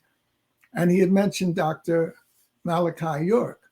And again, because of my special circumstances, the history is that my family comes out of the deep roots in the red clay of Georgia on my father's side. And there are generations of us that have been building there and building their schools. There's a school on the hill that they built to send their children. Their big farms and are still there. And 8 miles away, Dr. Malachi York found the land that he used to build his center. In other words, it was in my grandfather's territory that he was able to build Egypt in the east. In other words, replicating the pyramids and the symbols and whatnot. And Brother Smalls also knows that some of our students from New York went down and joined Dr. Malachi York. And one of our brothers who's like a young son, a dynamo, Brother Taki, he also had a part of his foundation was with the Tamari, the learning of the ancients of the Nile. So we never know when we are going to connect and how that connection is going to work. A brother from England, Brother Papakai, he actually had a chance to go to my grandfather's tomb. The tallest tombstone in the graveyard is his, and it's a Tekken. It's the so-called obelisk, the George Washington Monument, and his basic statistics was there. But what was more important, it was the tallest tombstone in the graveyard. And it was his particular blessing that passed on to us. Even though we lost him, we didn't lose what he had given the family. So I was glad that the brother had mentioned Brother Papakai set up he had a publishing house and whatnot. So here he was coming from England to interact with us and then taking it back to England. We're a family. You can try to deny the family relationships, but we're an African family and we need to appreciate it because that's our strength. In that same area, Georgia, Alex Haley, who was born and raised in Tennessee, but he had this desire to connect with Africa. And Alex Haley was able to film a lot of the phenomena of roots in Georgia, in Brunswick, Georgia. And fortunately, I had a chance to work with him. He came to me for help, and also Professor Scobie, and I helped him. And we were part of what they call the $500,000 grant we got from the Carnegie Corporation to help pull these materials and whatnot together. Socialization is the key. Africanization is the objective. We're on a sacred mission to put in place power and meaning for our people. So I want to thank you for allowing us to make this this statement. And one of our great brothers who came out of the red clay of Georgia and also Alabama is Dr. John Henry Clark, self-taught. He didn't have the degrees. When he went to school, the schools were not open for Black folk, but he was able to become a master teacher of us. And his great work is Notes for an African World Revolution, Africans at the Crossroads. And then you have Lumumba and Garvey and Malcolm and all of these great brothers who tried to throw off that yoke of whiteness and get us into this. So Dr. Jeffries, do you mind if I take another call? Because you can see as you're talking, people want to interact, and I hate to have to. No, you're doing what you're doing. Definitely. Let me go right ahead. On the overseas line, the caller, please go ahead. Yes. Good evening, Lambi. Good evening, Brother Jeffries. Brother Jeffries, listening to you tonight brought me back a memory.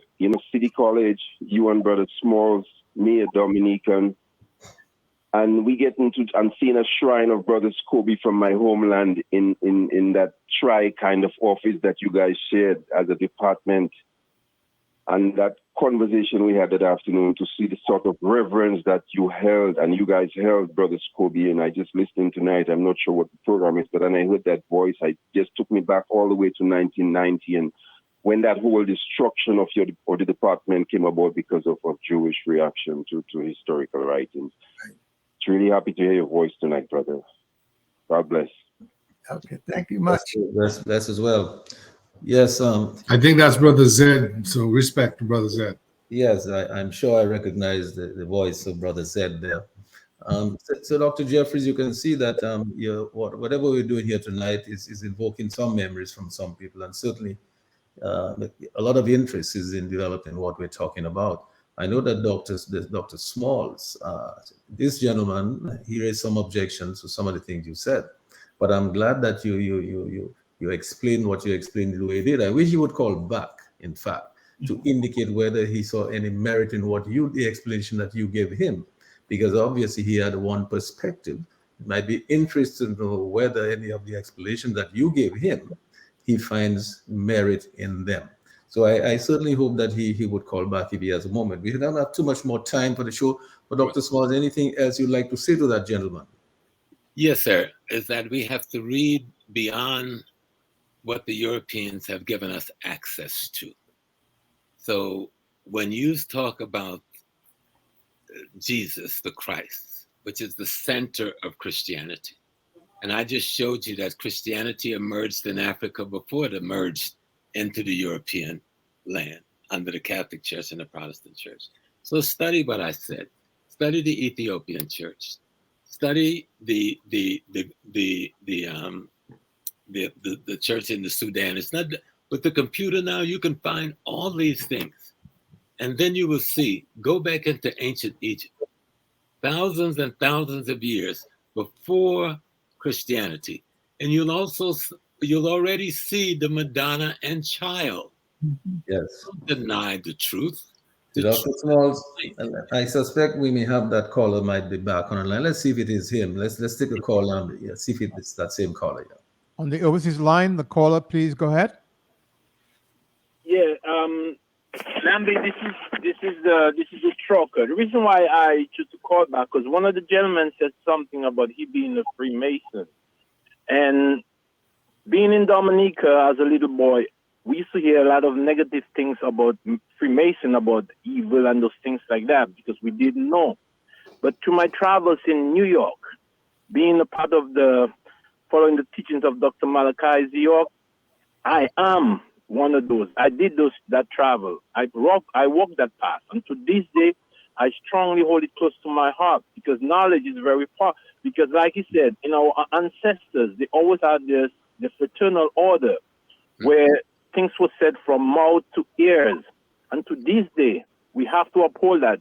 So educating the next generation about that is very important. And I hold this and I'll go to my grave with that, about walking that path as a Freemason. I hope, because knowledge is power, and they enlighten me. Our ancestors, it's sovereign to us. Because if you look at on the walls of Egypt, all the gods that were standing with the left foot forward, that says something. So those that want to research it, it's sovereign to us, the Freemason. Don't worry about individuals saying it's evil, no, because they want you to stay away from it. This is our culture. So I appreciate what you said, Doctor. That's why I decided to come through with that, because I'm walking that path, and I'm thankful for that. I'm listening. Okay. I would like to say people can go and look at Sanetta TV. I have a 2-hour lecture on Freemasonry, Africa's Black Child. And I bring the history from the beginning of time as close as we can get, because nobody knows the beginning, until today. And you will see that we are not on a wrong path. We simply have to stop being lazy. We had so many victories in the lodge that we got lazy. But our children need us more now than they needed us right after slavery. They needed us more now than they needed us right after colonialism, because right after colonialism, the spirit was so high, everybody was joying. But then things got subtle and we had to deal with the mechanics. Now more than ever, we need the knowledge and the rites of passage and the tutoring of our children to take place from these sacred spaces. We need to know the history so it erases the mystery.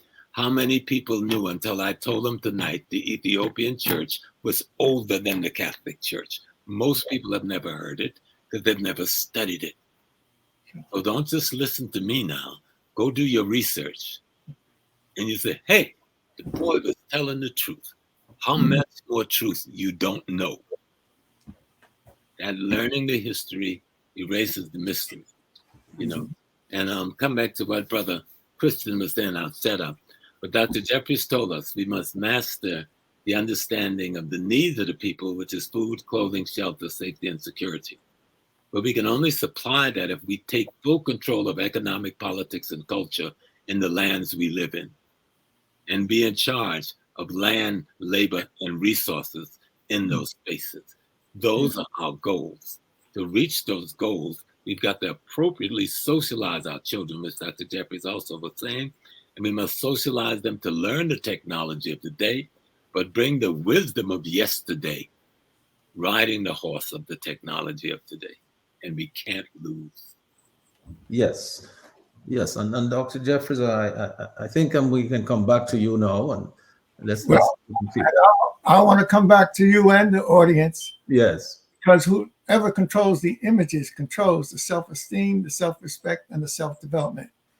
And we are subject to a devastation of negative images.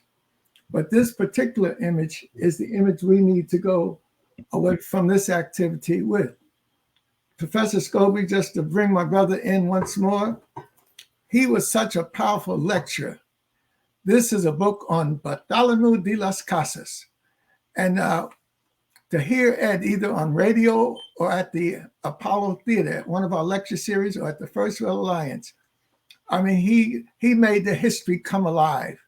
And Bartholomew de las Casas and his destruction of the indigenous peoples, that's Scobie wanted to make sure people appreciated that. But the great leaders have been meeting. They formed with the relationship of so many of them, they formed the AU. And then Professor Small and his relationship with El-Haj Malik, El-Shabazz, Malcolm X, they added the OAU, Organization of African Unity, had the OAU, Organization of African American Unity. Then it was refashioned to be the AU, and this became the symbol of the AU, and it really should be a symbol of us as African peoples. This is the largest monument of its kind. It's larger than the Statue of Liberty, which stands in the harbor of New York, and that Statue of Liberty in the harbor of New York was inspired by African peoples who helped to fight and save the French Republic. And so there was a Frenchman, Edward René Lafleur de la Boulaye, who called for a Statue of Liberty. It was not put in the harbor to represent the immigrants coming in from Europe. It represented the new consciousness, the new belief system.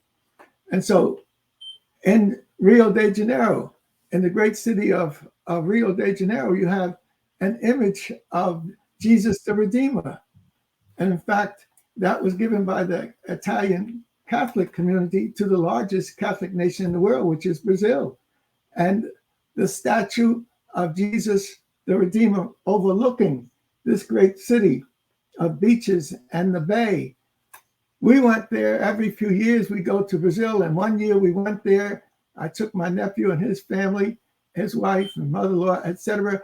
And that statue of Jesus the Redeemer overlooking this marvelous city, for the first time, they opened up the pedestal. And in the pedestal of Jesus the Redeemer in Rio is the shrine of the Black Madonna. The Black Madonna and child is a key part of any serious Catholicism. And so wherever we go, we need to see and read these statues. Now, this one was specifically made for us as African peoples, the founding peoples of the universe, the mother and father of ancient times. And it's the rise, not of a great man or a great woman or a warrior.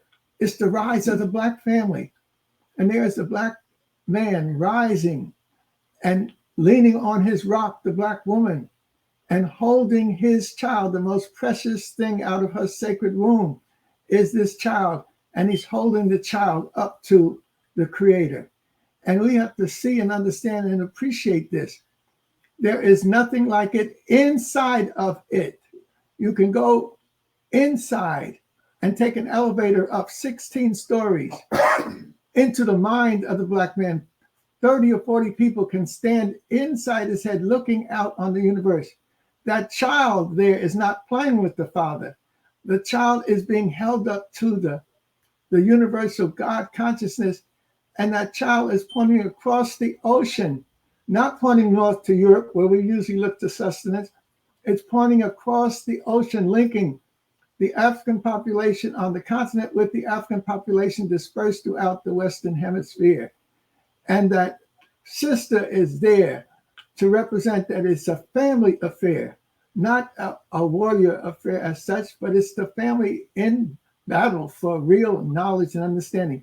Inside of this statue, which was put together by the heads of Senegal, heads of state of Senegal and South Africa and Nigeria, and others were given this task. Inside of it are the great works of our people. It's not a monument for nothing. They have the great works of Dr. Sheikh Anta Diop and other scholars there. Inside of it, I'm standing under the pictures of Malcolm X, Martin Luther King, Marcus Garvey, and Nkrumah and whatnot. So this, if you ever get to Senegal, make sure you get a chance to visit this particular monument. And as I write up my history and my story, I will make sure it's a centerpiece. Excellent, excellent. Lambi, you want? Let's take a call, Lambi. I know you've had someone waiting for a while. Yeah, the overseas line seems to be burning up this evening. Caller, are you still there? Yeah. This question is for both Dr. Smalls and Dr. Jeffries. Yes. The God consciousness and the whole idea of the reflections of African heritage in Christianity. It seems whenever it's painted, it leaves the impression as if the African has a right to embrace Roman Christianity. I'm not saying that's what it's intended, but the idea it gives, it sort of legitimizes Christianity as an African thing that we should follow. And when I researched this thing, I started on that premise, and what I saw was a distinction. Yes, there is justification archaeology for a brown Jesus at the very least, but Jesus Christ is not a black culture. The Jesus Christ story is not a black story in how it is presented in that New Testament. And so I just want to ask you guys to, if you can elaborate on that, because that essentially is my premises on this whole issue of Christianity, that we have to make a distinction between the Jesus construct and the Jesus Christ construct. I don't think the Jesus Christ construct is an African construct. Yes, let me respond to that. You're both right and you're wrong. And that's why the question of African culture is essential. You're being serviced an African folkloric and historic experience called religion through white culture. You can get served that same thing through African culture and come up with another completely point of view. So the story of Christ, or that story that we hear in the Bible, the English Bible, coming out of European culture, is celebrated every year on the 11th of September as the oldest new year in the world. It is the Ethiopian New Year, which is being celebrated thousands and thousands and thousands of years before Christianity. Because it's not the story of a person, it is the story of a concept, of ideas and principle, when embodied in any person, will produce a certain behavior, you see. And so they've taken our story and put their folklore to it. That's why you can go back to ancient Egypt and you'll see the mother and the child and the father, Asar, Aset, and Heru. This is thousands and thousands and thousands of years before the Jesus date. Okay? So they're not real people we're talking about. We're talking about the principles that governs the universe, which is the essence of the divine. But men are not scientists in that way. The few who we call priests, who are the scientists in that way, must interpret it in folklore allegory and stories to the masses so that they grasp the understanding of the greater principles of the divine. If you go to the African-centered way, all men is Christ. All women is Christ. Let me explain that so the people don't get upset. Oh, this boy playing with our religion. No. What they're saying in the story is that when birth is given, that new life has come from the divine as the child of the divine. And it should be held sacred. And that story of Christ is a model of how to hold it sacred. And if you even go to the part of the dying, you will learn, if you study African culture, death is not considered to be final and this is the end of it. None of our cultures deal with death. Only European deals with this finality, this destruction. Not matter, nor energy can be destroyed. You can put my body in a jar and close it tightly when I die, and it will disappear over time out of that jar. Where does it go? You need to understand what they're trying to tell you in the story. The story is very simple. When God wants to create, the reason he's got a man standing there and a woman and a child is saying God is the creator, but the woman is the act of creation for the divine. The woman and the man is that aspect of the divine that begins the process of creation, and that woman is that aspect of the divine that carries out creation. You can't prove that any other way. You can't change that. So if you understand the symbol for the divine in the ancient African time was the three. The mother, the father, and the child is the symbol of divinity, because without those three, you have no creation. But I don't want to get complex, but I understand what you're saying. Western Christianity is not African Christianity. That's why you must study your history and get rid of the European cultural mystery and see what did the African mean. Let me bring you, and maybe if I show you in a simpler time. In the Yoruba tradition, we call it the Yoruba religion. You call it Obia here and Voodoo there. But in that tradition, they've got a three. Her name is Oya. She means change. She's represented by the wind. And she marries Shango, who's the king, represents power, strength. But then she also marries a second man, Ogun, who's the god of iron and war. What has occurred in that metaphor? It's a story, it's not real. But the metaphor is saying power, like the king has, can develop arrogance, develop ego, and develop abuse of his people, which in the metaphor of Shango, that's what he does. He have his two brothers fight to death, and whoever wins, he's going to make rich. One of the brothers kill the other, and then all of a sudden he realizes, oh my God, I'm the cause of my brother's death. And he goes to commit suicide.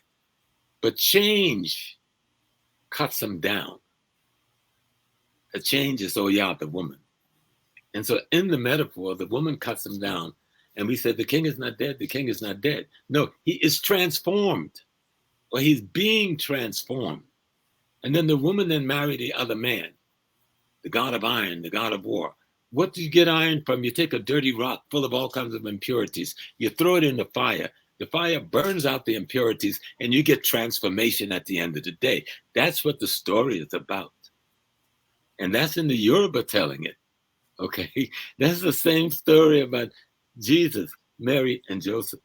That's the same story about Asar, Aset, and Haru. So it depends on who tells your story, how you will perceive the principles at the end of the day. So yes, the Europeans have taken Christianity and told it through their cultural eyes. Why can't we? We took it after slavery in the Caribbean and in the United States. And we created a different church than his church. We created a church of redemption. We created a church of revolution. We created a church of resistance against his tyranny. That wasn't the same church, it has the same name, but it's not the same church. It's not the same function because the cultural intention is different. And all content, as Dr. Asa Hilliard taught us, have intent, but all intent comes from content. So we have to take the African culture and interpret the scripture. And you find out that book I recited, that the pyramid text, and the book called the Book of the Dead, the Coming Forth by Day, which is thousands and thousands of years older than the Bible, Torah, or the Quran, got all the same stories in it, interpreted different. Study your history, erase his cultural mystery, and you'll see what your ancestors had for you as a gift of wisdom. Gentlemen, I mean, this is so interesting, so fascinating. I want to see if Lambi has a call that we can take before I go over to you, because we're coming almost towards the end of our program here tonight. Lambi, you want to take a call, or should I go right ahead? Yeah, someone was asking about the numbers. Let me repeat those numbers one time. The numbers are 449-3095, 449-3096, 449-3097. These are all local numbers, and the overseas number or the international number, 305-432-9624. Back to you, Mr. G. Yes, and I just wanted to say that we very quickly have to wind down because our time is coming, to an end here for the program tonight. But I just wanted to, Gabriel, if there's something that you wanted to add before I go over to Dr. Jeffries for his sort of closing comments, I want to give you an opportunity. Then I would go back to Dr. Smalls for his closing comments, and then I'll come back finally to you, Gabriel. So, any word you want to put in at this point, Gabriel? And your mic is off.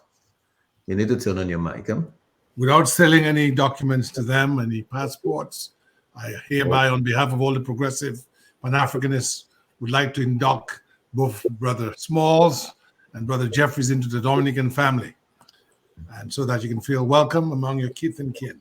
Gentlemen, it will be a high honor and privilege for us to have you again, and to have you joined with others who are desirous of that sort of collaborative that was part of that community that we knew before we were injured in the transatlantic slave trade. We didn't begin with slavery. That was just an interruption. And here tonight, we're continuing the great effort of reconnecting all the strands of our common humanity. So I want to thank you again. I know there are many people who would like to call in, but I don't want to take more time because your words are more precious than mine. So I'll yield the floor to you, Brother Smalls, and maybe ask you one question that really, I think, concerned me because it was so profound. Why is it that so many Africans in the diaspora from the continent are not as Pan-African as Domini, as West Indians, African Americans, and others?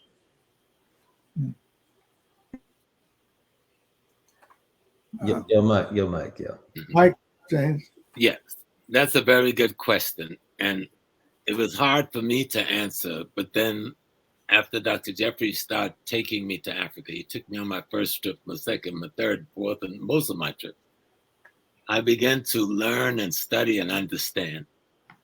They're running away from the same oppression that we have tried to conquer where we are. And they think when they've arrived in the other place that they have escaped. They don't realize that they ran from the field of the enemy into the very house of the enemy. And because the same thing that was done to us in slavery was done to them in colonialism. Colonialism is just another word for slavery. Let's stop playing with it. Colonialism was slavery, plain and simple. And they did the same thing there. Cut the people off from their history, burnt the shrines, burnt the sacred groves, destroy our artifacts. They filled the museums of Europe with all of our spiritual implement, leaving us with nothing. And then saying, oh, we had nothing. Yes, because you stole it all. But what we must realize, everything they stole came from our minds and can be replicated again when that mind is free to love itself, to know itself, to understand itself, to express itself. And I wanted to see if Lambi, you have a call for us? Yes, we do. Caller on 95. Go ahead, please.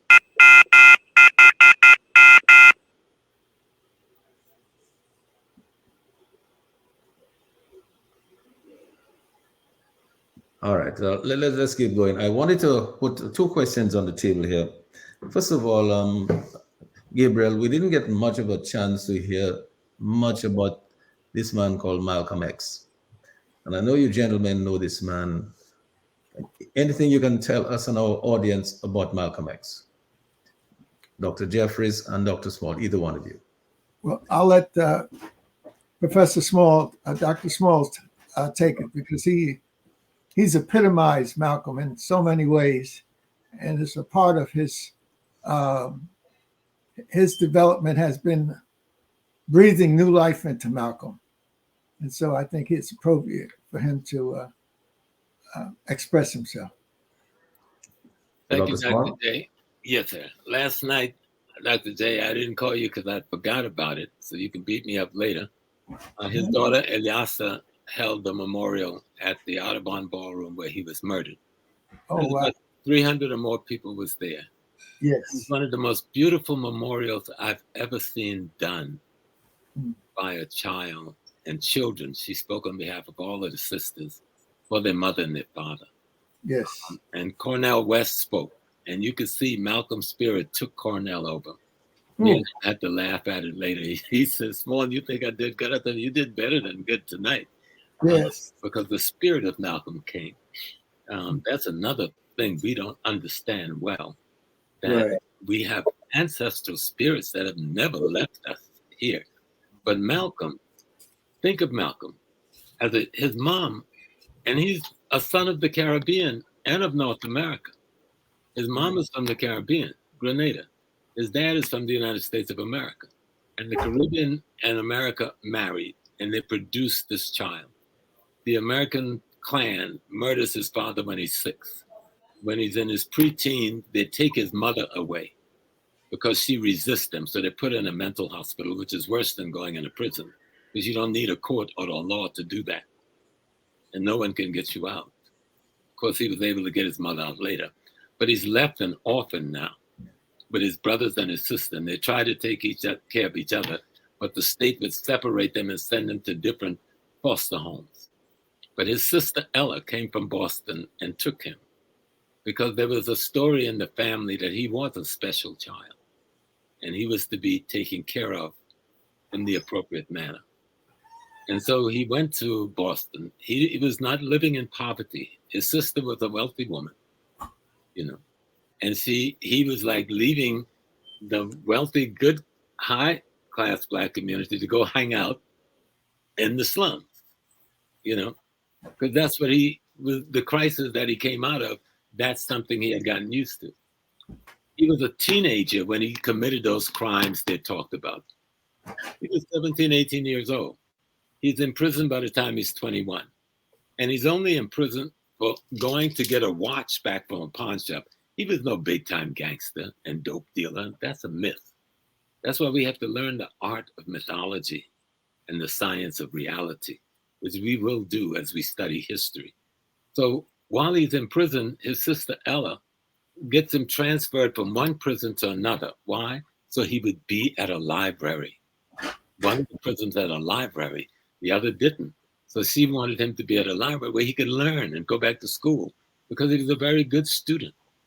So by the time he's recruited by his sisters and brothers, all of whom had joined the Nation of Islam under the Honorable Elijah Muhammad, he was already Malcolm X. He was, Elijah Muhammad created him. Elijah didn't create his son Herbert into Malcolm. He did not create his son, his brother Elijah. He did not create Wallace or any of them. So he couldn't create Malcolm. Malcolm came with him with the stuff that was needed to do the job. And he was able to do that job. What was the job? He became an extraordinary teacher of truth. Truth about human rights, truth about civil rights, truth about transforming yourself from what Western society had beat you into the greater African man. Nobody really talks about him as the educator.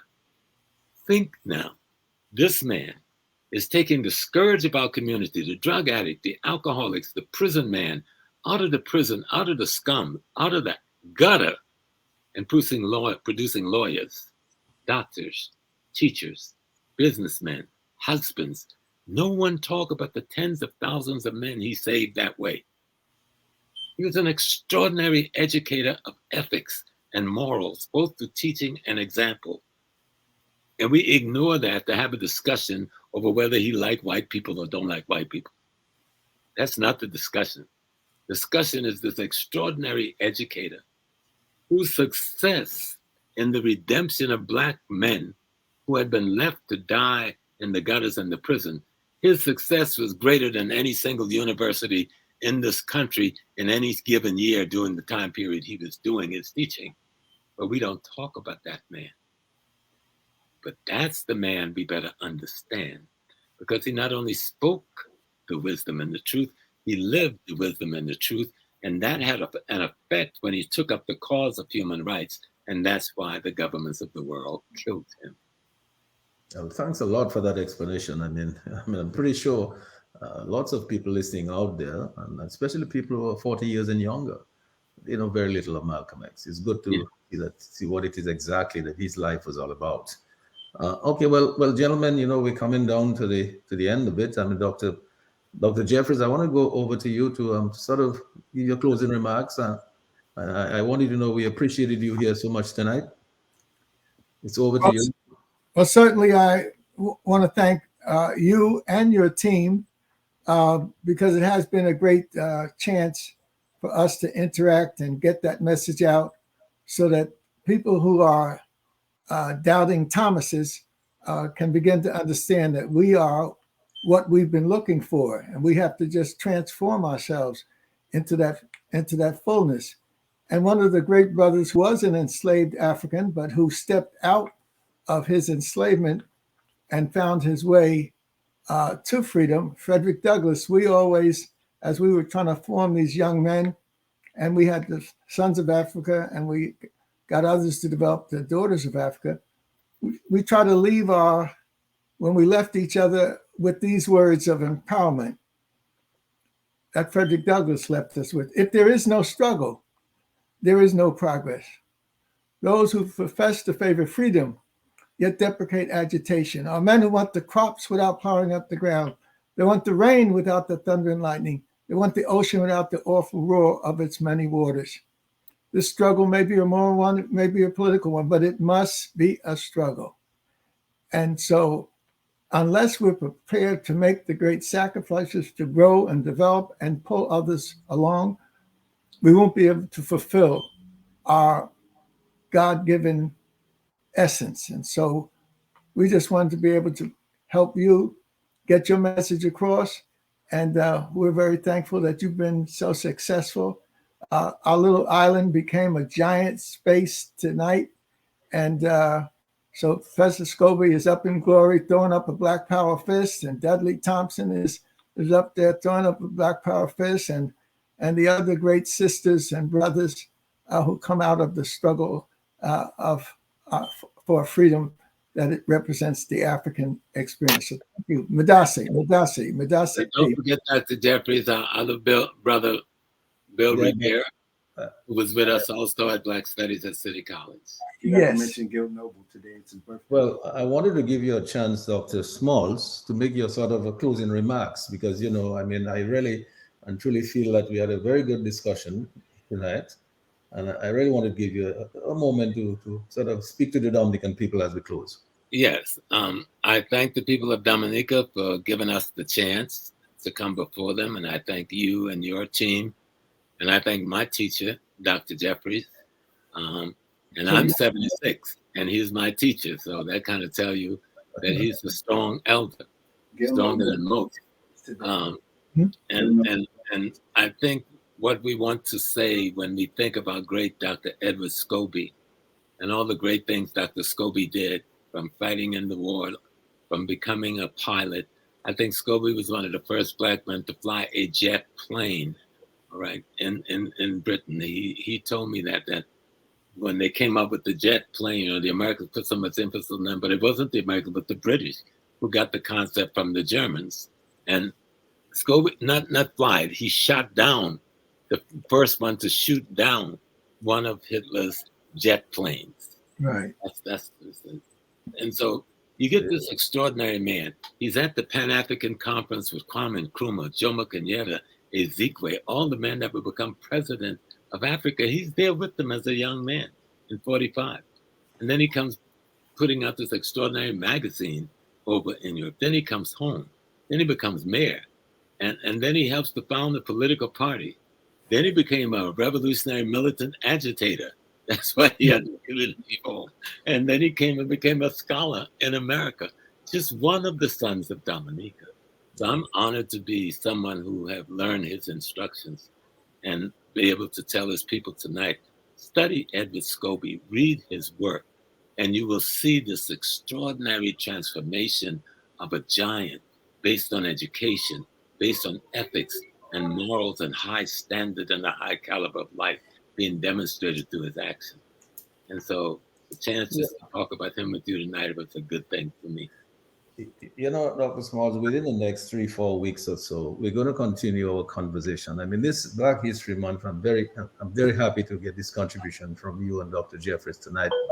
But we're going to continue talking about some of our leaders. And as we go forward, we're talking about our next leader, Oliver Seraphin, and then Eugenia Charles, then Mary Eugenia Charles, you know, and Edison James, and so on. Then we come to Rosie Douglas, who you knew well.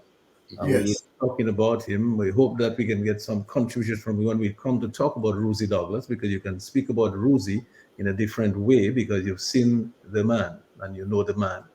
And so then we're going to be talking right up to our contemporary, our current leader, who's Prime Minister Roosevelt Skerrit.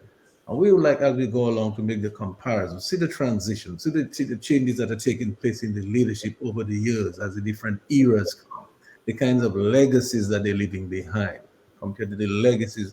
When we speak about people like Ed Scobie, do you know that there's not too many Dominicans who know a lot about Ed Scobie and how much he has accomplished, how great he was? We didn't know that. A lot of people are learning that tonight from you. So we hope we will get a lot more from all of our other leaders as we go along to leave something in the minds of our younger generations that need to know more about the history. As you said, if you know the history, you remove the mystery. So Gabriel, I wanted to go over you to sort of bring the curtains down for us. Yes, brothers, as you close it down, I just learned from one of our Sons of Africa, Charles Asekele Mitchell, that this is the birth date today of another giant from the Caribbean who was like a partner with Ed Scobie. This is Brother Gil Noble, who had the best TV show that one can imagine, and he was tight. We were family. And so to go out here with Scobie in our minds and with Gil Noble in our consciousness, that's a package that we need to present to our people. Their work lasts forever. Thank you so much for that. Yes, Gabriel, indeed. I just wanted to, as we salute Brother Jeffries and Brother Smalls, I just want to go down the list of some of the greats from Dominica in the Pan-African movement. So Ed Scobie, of course, we've talked about him all night. J. Ralph Casimir, Yes. Dr. Philip Potter, who helped South Africa become free. Yes.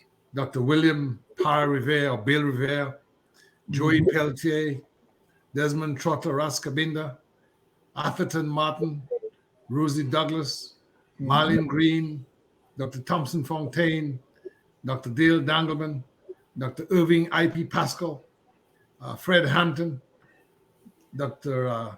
Irving Andre, and there are many, many others. Yes. You know, many others who have made common cause with our people all over the world to advance the cause of freedom and progress, always premised on education, always premised on love of the human family and our commonalities, always premised on justice. So, gentlemen, my heart is full this evening. I feel that this evening we've arrived at the apex. In fact, I feel the presence of our greats in the midst. I feel the spiritual richness. And one of the things Brother Small spoke to Brother Jeffries is this struggle is not a material struggle. This struggle is a spiritual struggle.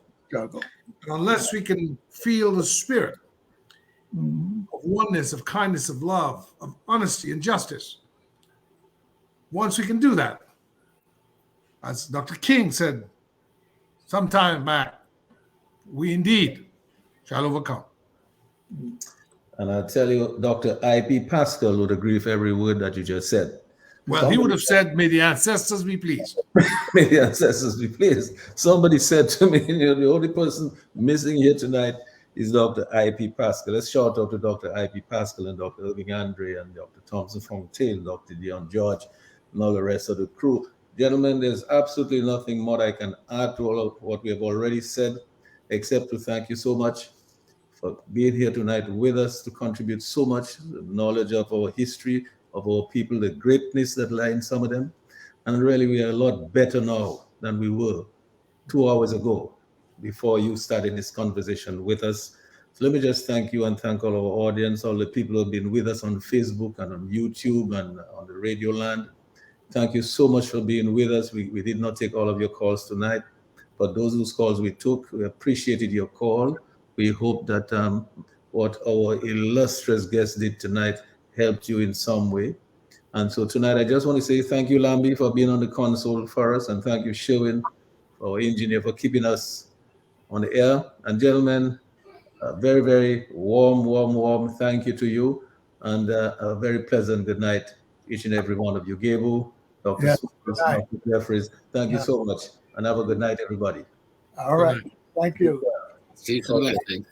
All right. Bye for now. The Global View on Q, the big station. Insights into where the people of Dominica and the Caribbean came from. That was a wonderful show.